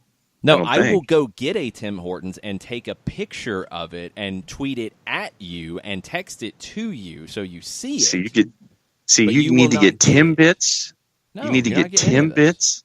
No, I'm saying you. No, I'll have all of it. I'll take all the Tim Hortons. But you don't get Tim Hortons for watching hockey. You're not cool for watching hockey. Tim Hortons and Timbits, and I am cool for watching hockey. No, you're not cooler than anybody else because you watched hockey and nobody else did. Didn't say I was cooler than anybody else. I just said I was cool for watching hockey. That's the implication, and that's why the constant comments about I don't watch Game of Thrones and I've never seen an episode. You don't get a gold star. It's just not my thing. Well, nobody else needs to hear that all the time. It's okay. I haven't. We'll talk about it tonight on Soccer Over There. No, we won't. No, it's not. Nick Game of won't Thrones talk about over there. Game of Thrones. That's the secret 9th hour. No, that's not even an hour because I don't watch it and you don't watch it. So there's no hour to have on it. Leafy will do that show. He might do it on Nick Leafy down here. I don't know. Secret 10th hour. That's on a different platform. That's a different app altogether. If you can find it, good luck.